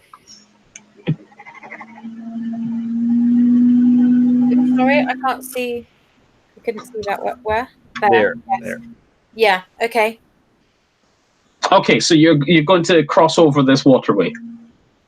Is there... I wonder if there's a way round. Yes, either that or we can attempt to go further. Yeah, maybe there's something further up and round, but we don't know. It could be a bit of wasted time. Up here and round first, yeah.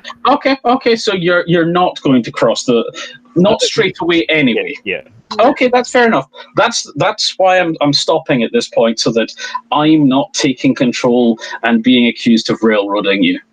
Or drowning us. Or drowning us. Or drowning you. Or drowning you on train tracks with monsters. All aboard the Gator train. Yeah, choo choo. Yep. Okay.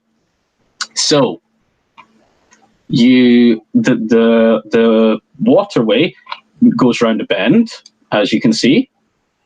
Yes. Oh, look. Aha. The end is in sight. Da-da-da. Is it? I am going to reveal a little bit more. So okay. We're aiming to head to here. Yeah. So could we make that, like, have we got time to make it there? Like...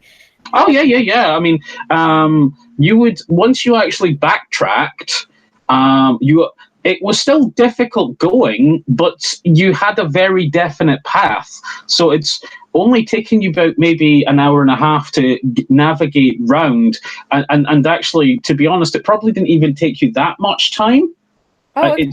It's only because it's difficult going and you're going into uncertainty here. You probably have gone a lot slower because, like I said, these boxes are not huge. Okay. Because that would make things problematic for game times and stuff like that. Okay, so I am going to... Well, actually, you should be able to move your tokens because I gave you permission to move your individual tokens. Yep. So place your token where you want your character to be roughly. Pete wants to be drowning in the water. Okay. We can. Most people can only see half of Amy's token. I've discovered I can. Aha! That's where I want to be. Like. There. Okay, so Pete put a ninja icon in his, and then disappeared his token entirely. Okay. No, but of course I can still see you both because I can see the GM map. Okay, yes, that's where you want to be. So you are basically. I am going to be pinging your progress.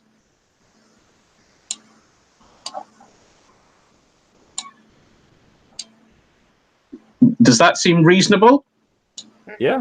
Yeah, okay. So, you make your way round. And, okay. Pete's no longer a ninja, apparently. I'm a fist. You two are having way too much fun using icons. But fair enough if it works. Could surely be the little potion bottle. That could be the little potion bottle. Okay, you are.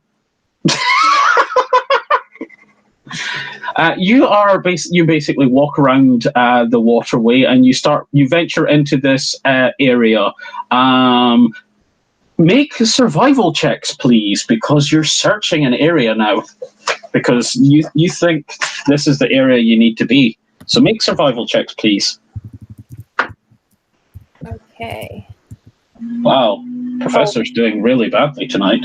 11. 14. Okay, so the least qualified person in the party. What are you a professor of? Not bugs. Actually, it's not our speciality at all.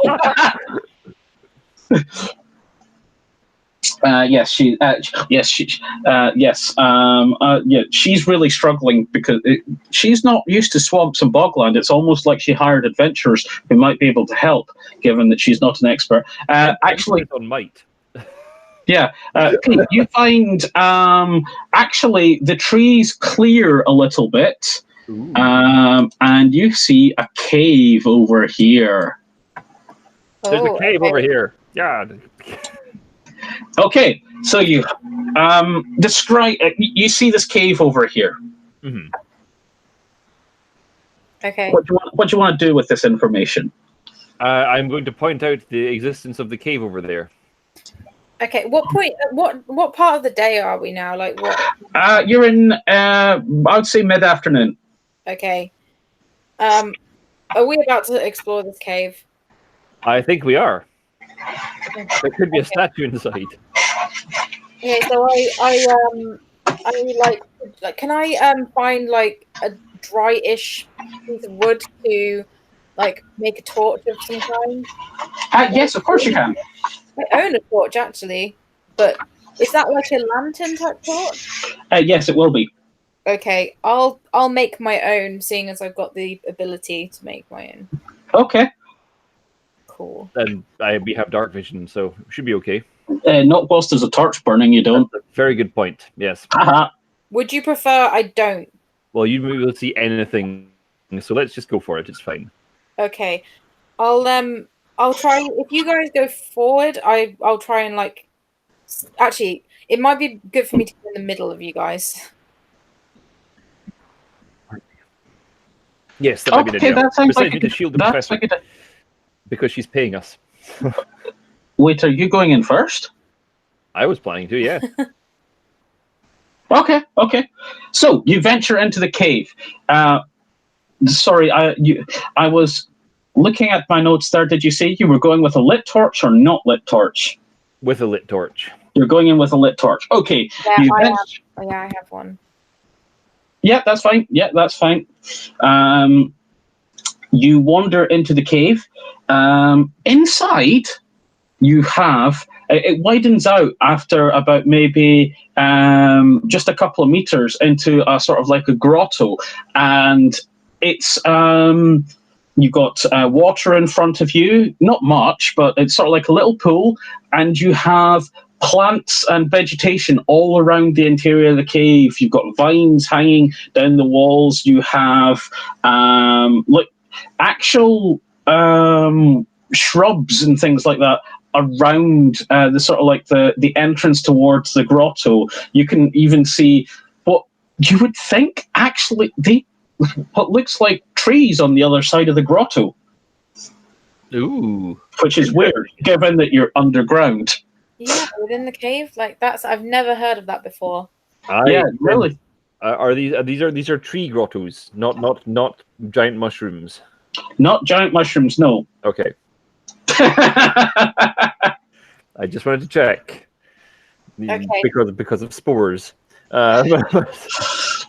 But okay, so yeah, I'm going to look at the resident expert of all things natural and see what her reaction is. Me? Yeah, that'd be it. I have no idea how these are managing to grow in here. Can I inspect them to see if I can find out how they are possibly... Make a nature check. Okay.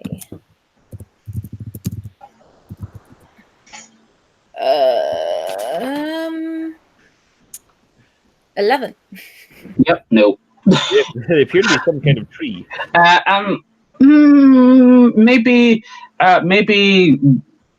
part of them is outside of the cave. You're not sure. There could be other explanations, but you're coming up with only part of them. Maybe part of them is outside the cave, and that's how they're getting sunlight and stuff.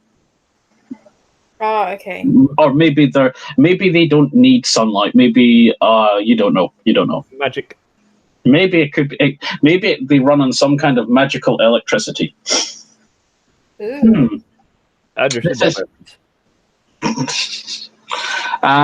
Okay, so yes. Oh, actually, hang on a second. I need to do a thing. Yeah, okay. I'm really sucking with the stealth checks tonight. Okay, you hear movement behind you. This is why I didn't want to go last. This is why I was going in the middle. Oh, hang on. I was just about to move you onto a different thing, and I just moved myself. So I will move you. Oh dear. Oh no. You can see coming out of some of the shrubs this thing. Ugh. Okay. And it's another initiative round. Oh. Yay. Yeah, I can't help it. You went into the cave. 9. Okay. 23, natural 20.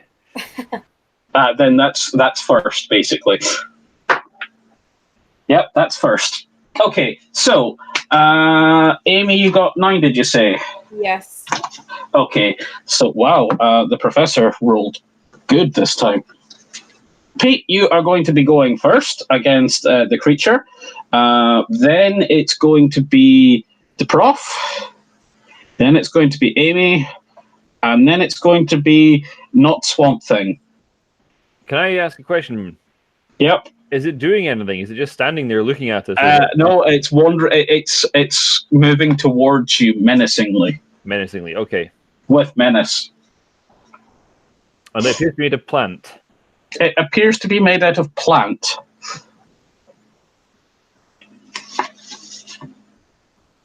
Ooh, okay. So yeah, Pete, you're first up. Okay. I am going to wheek a slingstone at it. How far away is it? I am going to say that it is within 30 feet. Oh, okay. You were just inside the cave, and it was quite close by hiding. It failed its stealth check, but only when it started moving. I am going to go up, and I'm going to actually hit it with my hand axe, because I have a suspicion that punching plants would be ineffective. As you say. Oops. This is to hit. 14. That does indeed hit. Ah. Oops. Sorry. I need to put my light on. I'm actually rolling in the dark. Max damage, 8. Yikes! Well done. Damage immunity, all damage. Lying, of course. Yep, that you hack away at it, and chunks of it start falling off. Doesn't seem to be. Its mouth starts opening, and you can see wooden sharp teeth in there, and its mouth is sort of like curling into a snarl. It's the zombie ghost of George Washington. Yes, He had totally. The professor is, oh my goodness. She is going to attempt to shoot it. She hits it. And an arrow, or well, a crossbow bolt is now embedded in it.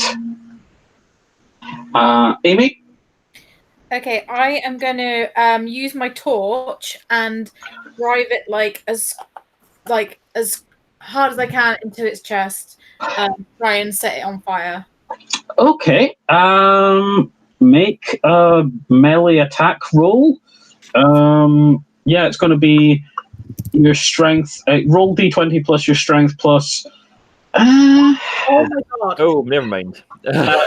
Yeah, actually, yeah. I'm gonna stop trying to figure out what you needed to roll and say, you drop your torch into the pool of water, and it goes out.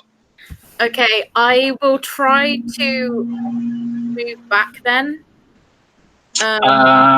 Yes. To where, to behind where I think the dwarves are, basically, and scramble.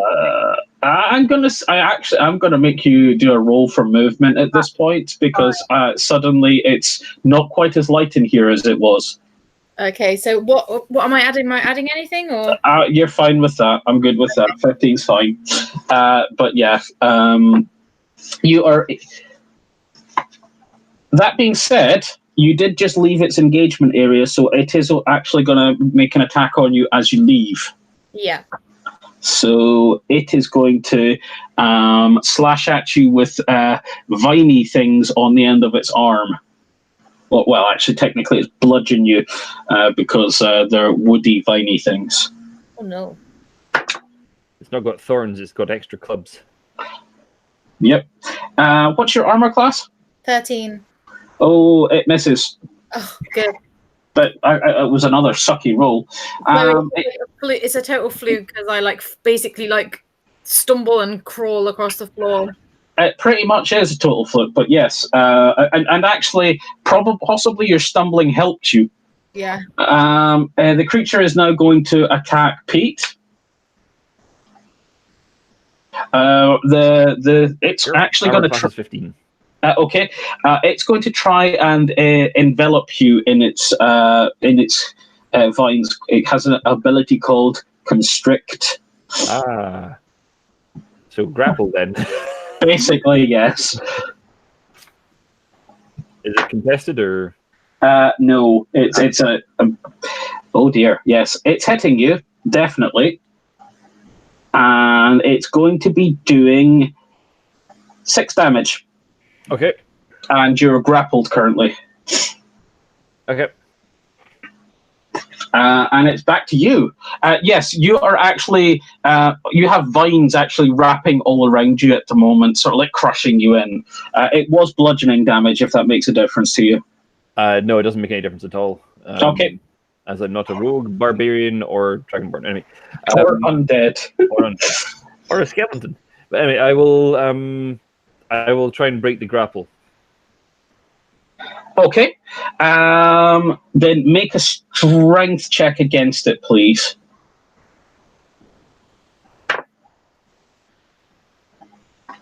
The dice. Yeah, roll the dice. It's trying to very hard. There we go. 8. Yes, that's not strong enough, I'm afraid. Okay, so my movement is still 0. Your movement is 0. And my speed is 0. Yes. Same thing, basically. In which case, I guess I'll use my Does that count as my attack or something to break the grapple? I would count that as your action, yes. If you've got something that you can do as a bonus action, then by all means, but yes, that I think is your action. I don't believe I have anything else I can do then, because I don't have any bonus actions. The professor is going to...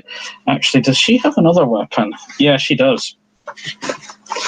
The professor is going to not use her crossbow this time. She also has a hand axe, and dwarves just like chopping things. Oh my, yes. Because of racial hatred of trees. Oh my god. So she drops her axe into the same water. Yeah, she swings her axe and it bounces off the creature and lands in the same water where Amy's torch went. That would be another natural one she just got.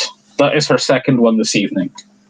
I'm going to yell something while being constricted. Well, yeah, please keep a hold of whatever you're hitting this thing with. Amy, it's your turn. Okay, so at this point, I really can't see, so I'll try to launch a produce flame, but I'll launch it at where I think the tree is. You can't use it as an offensive spell, but you can put flame in the vicinity.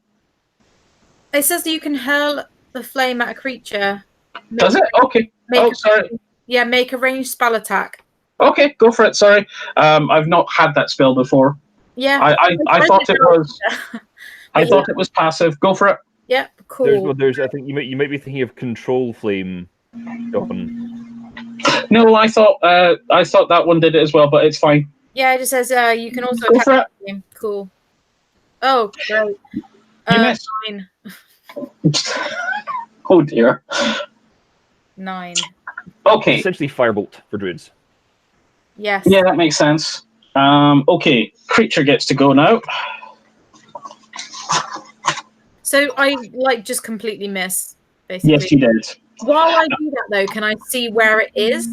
Yes, you can. You get okay. What you see is a very flustered professor rooting around in water. You can see Maury wrapped in basically it looks like tree roots that have come out of the ground, and he's completely enveloped in them. And you see this creature looming above the two dwarves menacingly.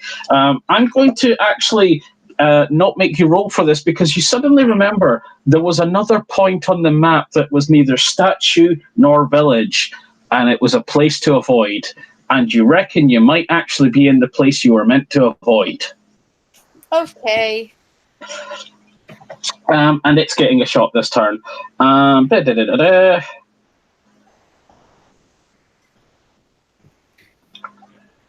Okay. This turn it is using something that is not an attack. It's called entangling plants. Basically, plant roots are going to spring out from the ground all around you. The shrubs and the bushes are going to move and start crowding you all. The terrain is difficult. Movement is halved. Pete, obviously, that doesn't really affect you at the moment, but it affects everyone else. Yeah. Okay. The grotto is more or less coming alive at this creature's command. Oh dear. Pete, your shot again. You can attack it. Yes. If you don't. Am I within attack range, however? How far away am I from it? You're in attack range. Okay. In which case, yes, I am going to chop at it with the axe again. Go for it. Make an attack roll.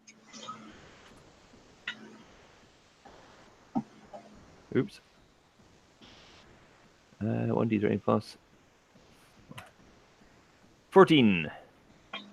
Good job. I was going to give you some advice, but you already followed it. Don't miss. That hits.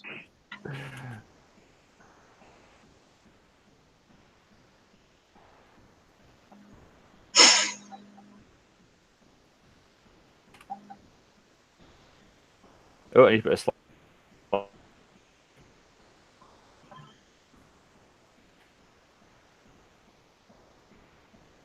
that not working? Sorry. Oh, cool. Okay. So yeah, you lay into it with your axe, and you chop another chunk. It's just being slow. Yeah. You lay into it with your axe, and another chunk actually comes off it. It sort of like hisses, a sort of like a weird. Prof is going to spend movement and bonus action retrieving her axe, and is going to try and help chop away at the thing. Yay! She hits this time. And where you hit it on one side, she hits it on the other, and another chunk goes. Still standing though. Amy, you can actually hear this sort of like chopping. You also did see where it was a second or like 5-6 seconds ago. What do you want to do? Okay, I will try to attack it with my scimitar, I think. If that's okay, I can just launch straight in there and try and go for the chest area again. I'm going to say yes, you can do this. Yeah. However, make the attack with disadvantage, please. Okay.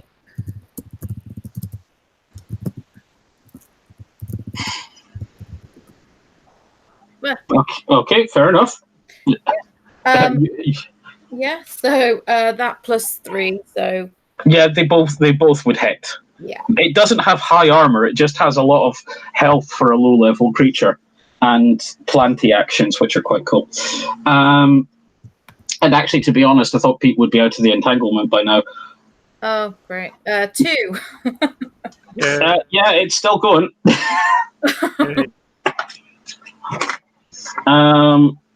It's going to actually strike at you, Amy, actually. Okay. What is your armor class? 13. Oh, it gets 13, so yeah. It hits you, but it's a glancing blow and does nothing. Okay. Can I start? Is the entangling doing round by round damage, or is it just one? It is not. Okay, just wanted to check. Thank you for making me think of that, but that would be a really harsh thing to do. I was about to think, am I now dead?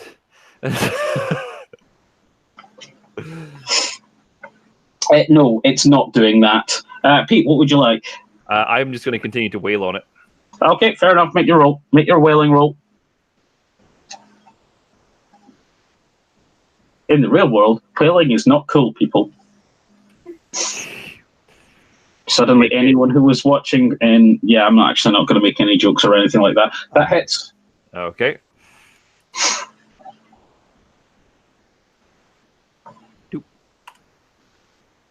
3 damage. Wow, the ones are coming out on the d6s now. Well, the good news is you only needed to do 3 damage. Hooray! Fortunately for you. Yes. You managed to get the last blow on it, and you sort of like carve away at its chest, and actually part of where its approximation of a neck would be, and it's sort of like its head rolls forward, and it stumbles down. And the things that are grasping you sort of like start shriveling and retreating. You can hear hissing from further in the grotto. The professor says, I think we need to get out of here now. Did you say its head came off? More or less. Can I take it with me? Yes, you can. Hooray! Congratulations, you have a new trinket. A vine blight's head. Is that what it was called? A vine blight? Yes.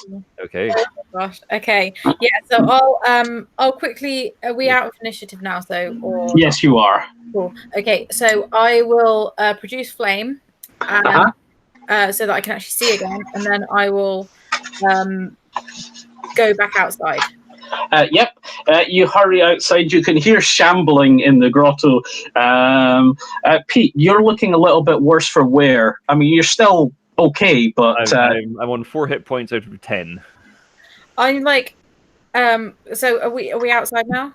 Yes, you are. So like, as we go out, I'll be like, oh yeah, go in the cave. Oh yeah, dwarves love caves. Like, oh of course, yeah, let's all just go into the cave and just find out what's in the cave, because obviously there's going to be great things in the cave. I hold up the head of what I killed. Great thing. And then meanwhile, I will like place my hand on his shoulder and start to cast Cure Wounds if we can. Oh no, I can't actually. That's not a cantrip. So no, I can't. But I will do a medicine. I'll try to cure. Like I will try to help him. You can. I'll start to bandage him up and stuff if possible. That won't restore any hit points, but yes, that would stop him getting. It would stabilize me if I was bleeding. Yes, and I would say narratively it would clean any injuries and reduce your risk of infection in the swamp and stuff like that. Okay, well, I will definitely do that anyway then. Okay. Well, the professor, whilst you're doing this, the professor thinks, well, that was unfortunate, but I think I know where we are now. Well, that's a good thing, I guess. We're in the place we were not meant to go. Well, the only instructions with regards to it was that something terrible and dangerous lives in there and not to go in there. I think that creature and whatever else was in there quite probably fits that description. Yeah. I don't think I'll be going in there again, and I probably would warn people off. So yeah, I would say that's probably where we are. So that means that we probably want to be heading in this direction. Okay, yeah. Well, right now, should we just make camp? Well, if it's as close as... Well, if it's nearby... Wait, sorry, were we trying to get to A or trying to get to B here? B. B, okay. A was a starting point. Ah, gotcha. Okay. Yeah. But okay. you may have circumvented the starting point. Yes. In which case, let us head in that direction. Okay. Okay, so we think we're going to make it in time, right? Well, unless you want to camp at the cave mouth. Okay, let's go. Yeah. She's very good at this reverse psychology, is the professor. Okay, so you head in this direction. And whilst the map does not necessarily indicate it, because I was worried about people potentially seeing too much of it and cheating and stuff like that, the trees actually do begin to thin out in this general vicinity. And you can see a series of small walls, much like an episode of Time Team. No, you can see basically the ruins of buildings. Ah, a perfect place to make camp, you say? Yes, and also the ruins of a village. Okay. Which is potentially where you might be heading. Yeah. Potentially. What's over in this area here, John? 2 more sessions worth of vine blights. Yay. Crocodiles and the other stuff that you haven't encountered yet. Okay, so Crocodile. can I get a brief overview of what we can see? Like just Yes. stones? Yes. Like I say, it's a ruined village. You can see, for the most part, they're all stone dwellings. Or they were stone dwellings. For the most part, the walls have more or less caved in, leaving only the corner posts upstanding and like the lower levels of the walls visible. So you can see it defines precisely where the buildings were, but the buildings are no longer fully standing, with one exception. Okay. There is one large building at the center of this collection of ruins. So you've got lots and lots of rectangular ruins where clearly houses or shops or whatever were, and they've more or less been overrun by the swamp by now. And so you can see the tops of the walls and the corner points of these overrun buildings. There is one large building which is still standing. It is oblong, or rectangular. It has a triangular roof. Basically, like imagine your classic village hall sort of thing. Okay. There are sort of like portals carved into the side of it, circular portals where windows or shutters could be fixed, and portals. I'm not calling them windows because they're not what you would expect windows to look like. Okay. They're circular, right? Okay. And you can see an archway with a where a door would have been, and you can see a couple of rotten wooden doors sort of like lying in front of the archway. There's some steps up to it. Above the archway, carved into the stone, is the same symbol of the tower with the sort of like the what you supposed to be light radiating from it. Oh, okay. So this must be where all of the people are from that like you've kind of found like armor of and stuff like that. This must be the place. Well, the information I had was that we were to look for the artifacts in a church. If it's not a church, then it could very well be a local center of government, a town hall or something like that. So it's a good place to start. And if not, it's a good place to shelter. But what does a church look like of a dead religion? Exactly. It could be. It could be. It's the only one. So I think we should go inside, and for sure it's somewhere to shelter. So I'm very glad that wasn't a tree falling in the woods type joke. No, I'm just actually kind of wondering if John's going, Pete, stop asking silly questions. Just go inside the building. No, John is not saying that. John is actually responding and is prepared for many silly things. Excellent. No, although that's actually not because of YouTube, but because of the other group I have playing in this world, and I know they will do silly things. Oh, do we get to encounter them? No. Under no circumstances will that ever happen. Can I give them... okay. So yeah, let's go inside this building. Let's see what we can see, and then potentially I can patch myself up some. Okay. You wander into this building. Inside, it is a long open hall. You can see in rows, wood. Some of them are actually still standing benches. Some of them have rotted and collapsed, but there are still a few that are standing. At the end, there is a sort of like a plinth or an altar, and standing on that altar, there is a metal lantern. How old do these things look like? Do they look like they could have been like pre-wave kind of stuff, like pre-ocean stuff? Like damaged by anything, or do you think it's been made after it was bought? Most likely you would.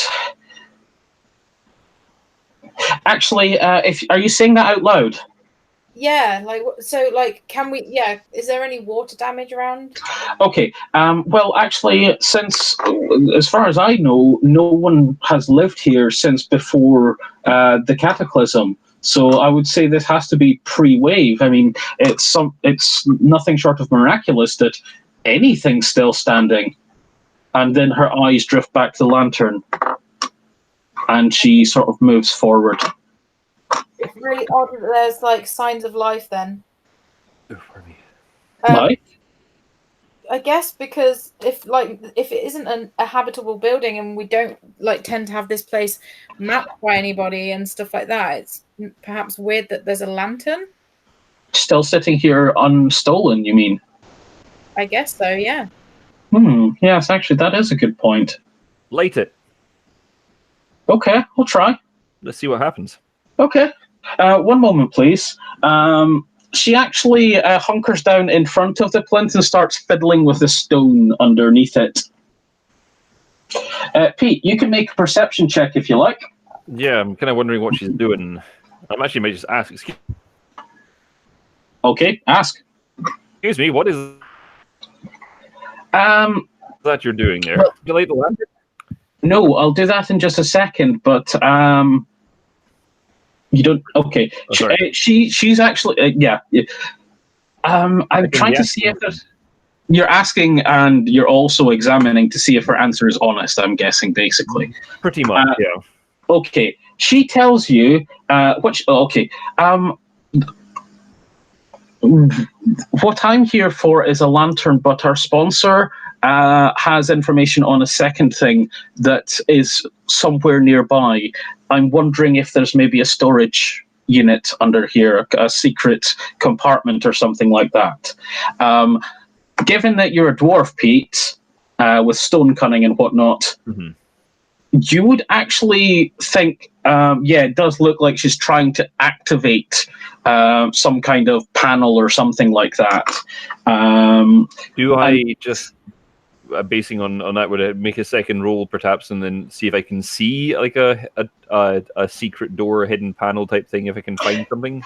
If you move closer, you can do that, yeah. Sure, will do. Make it with advantage, please, because she's actually checking and you can see what she's doing.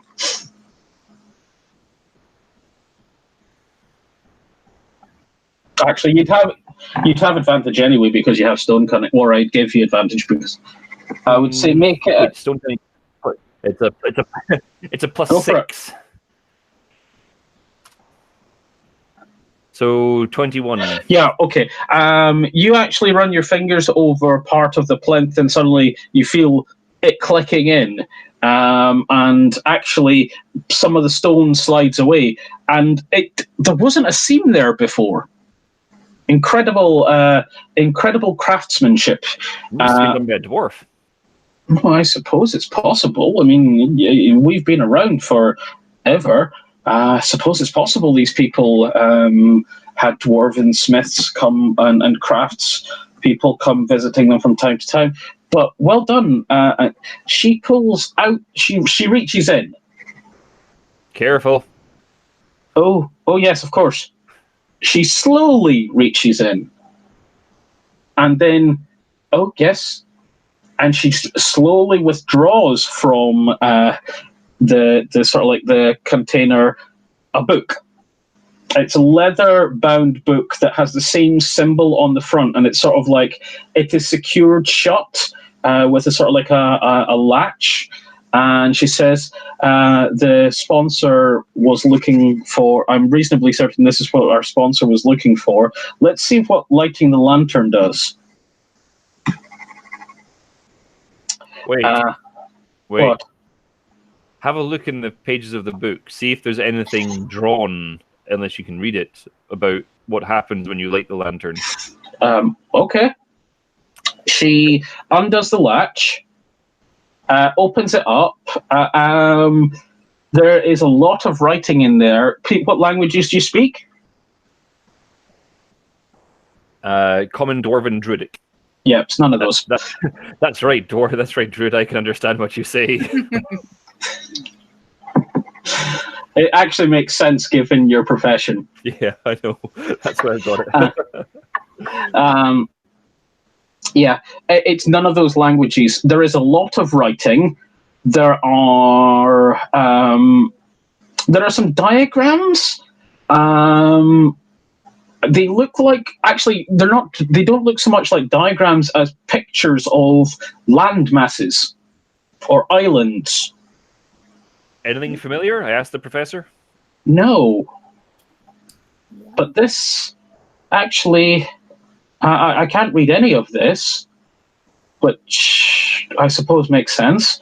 We've never found any of indication of what the language was, but okay, so not common then. Shall I have a look and see, like, if it's? Of course. Like, yeah. See if I can identify anything. Can I read it or? What languages do you speak? I can speak Common, Dwarvish, and Druidic. What was the second one? Sorry. Common, Dwarvish, Orc, and Druidic. None of those. None of those. Afraid not. And you don't recognize any of the pictures either. Not from my dream thing or anything. No, actually, no. Okay. It feels connected, but no, you've not seen anything like this. Do you still want me to try and light the lantern? Sure. Okay. Do you want to use that thing you do, Violetta? Sure. Okay. And then I'll like click and turn on the lamp, like the lamp. Okay. Okay. The lamp. Okay. Yeah. The flame goes into the lamp itself, and it catches on some liquid in there, and it lights up, and a beam of light streaks out from the lamp and hits the wall at the back end of the church. Ooh. Oh, okay. That was different. Yes. So the light's only coming to one place of the lantern, even though it's fully lit. Yeah. Well, there is a glow. It lights up the area, but there's a very specific, very intense beam of light in one direction. And it's not the direction the lantern's pointing. I'm going. Oh, I can't hear. Just No. slowly rotate the lantern. Sorry, I'm saying I'm going to slowly rotate the lantern. Okay. You do that. Nothing changes. The beam of light stays exactly where it is. So it only faces towards the back of the church. Yeah, or in a specific direction. I'm wondering perhaps if something is either meant to be there, or if perhaps we have to place the lantern somewhere. Is it fixed to the altar? Can it be picked up? It can be picked up. I'm going to pick it up carefully, and I'm going to move it. Does the beam continue to point in that direction? Yes.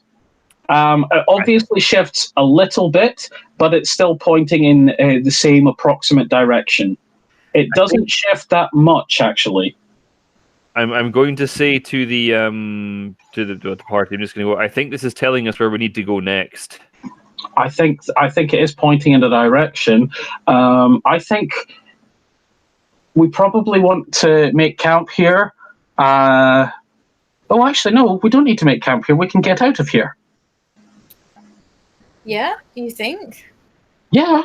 Oh, yeah. We just need to be outside to do it. I had an exit plan. Can I tell if she's kind of like being a bit odd about that? She definitely sounds a little bit odd because she's because of what she's saying. You can make an insight check. Okay. Oh, for fuck's sake! Sorry. Yeah, this is definitely a trap. Can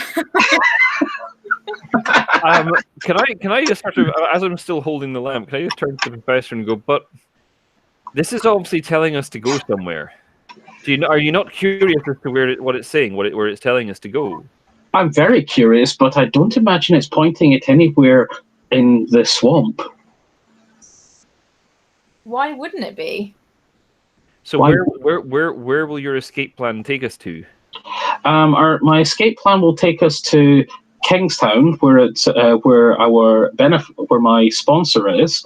That will actually also confirm a suspicion of mine. If we keep the lantern lit or we turn it off and we light it there.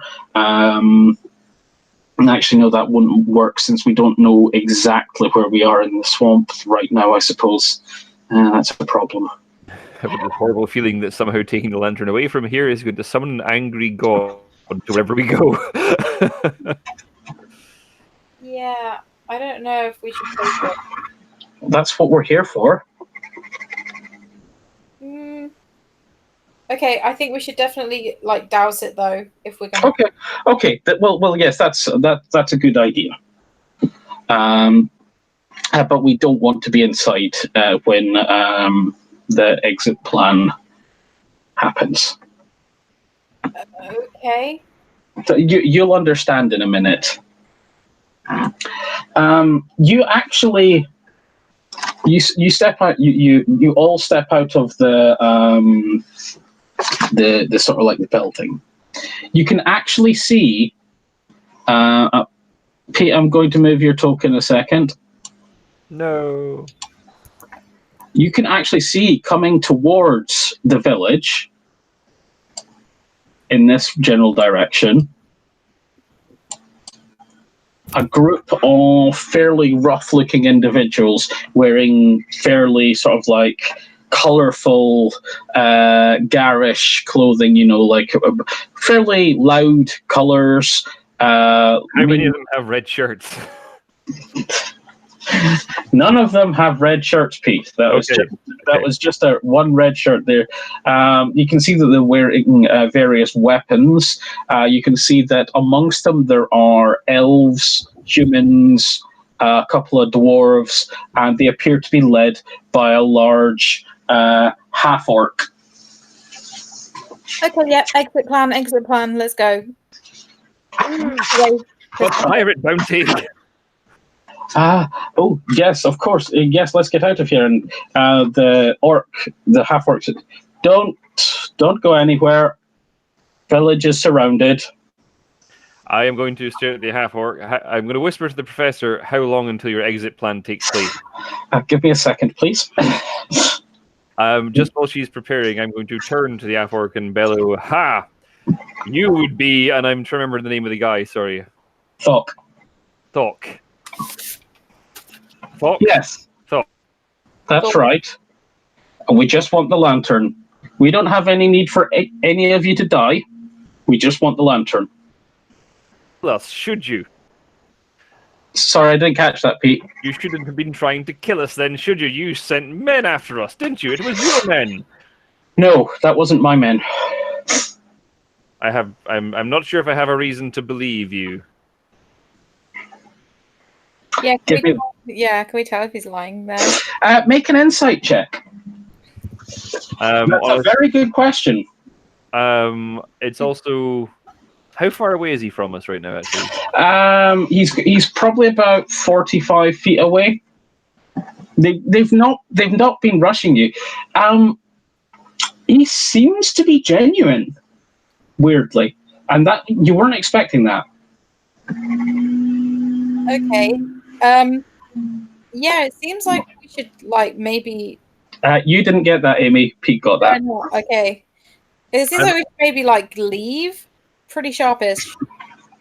Okay. Whilst you're saying that, the professor's saying almost done. She's actually pulled out a vial and she's shaking a liquid in it, and you can see it fizzing. And I'm going to grab her wrist. Okay. It. Okay. You do. What? What? Sorry, Pete. I've lost you again. Telling the truth. The orc. The orc. He's not lying. Oh. Who just before we go any further, who is your benefactor? Do you know? Yes. He is a dragonborn by the name of Chiron. He's an antiquities dealer. I'm going to turn to Thok and say, do you know the name Chiron? I know Chiron. Wasn't very helpful when I went to see him. What do you want with the lantern? Very well. Before he is able to answer that question, because you're all looking in the general direction of, you can see that there's clusters of them all around. Like he's standing there with 3 of them, and you can see that there's another group of 4 just off to one side, and another group of 4 off to the other. And if he's to be completely believed, you might imagine there are another couple of groups behind you as well. The group to his right and your left at the moment, if he's standing approximately in this direction and you guys are over here, the group that's over here, you actually start hearing a hissing noise coming from one of them.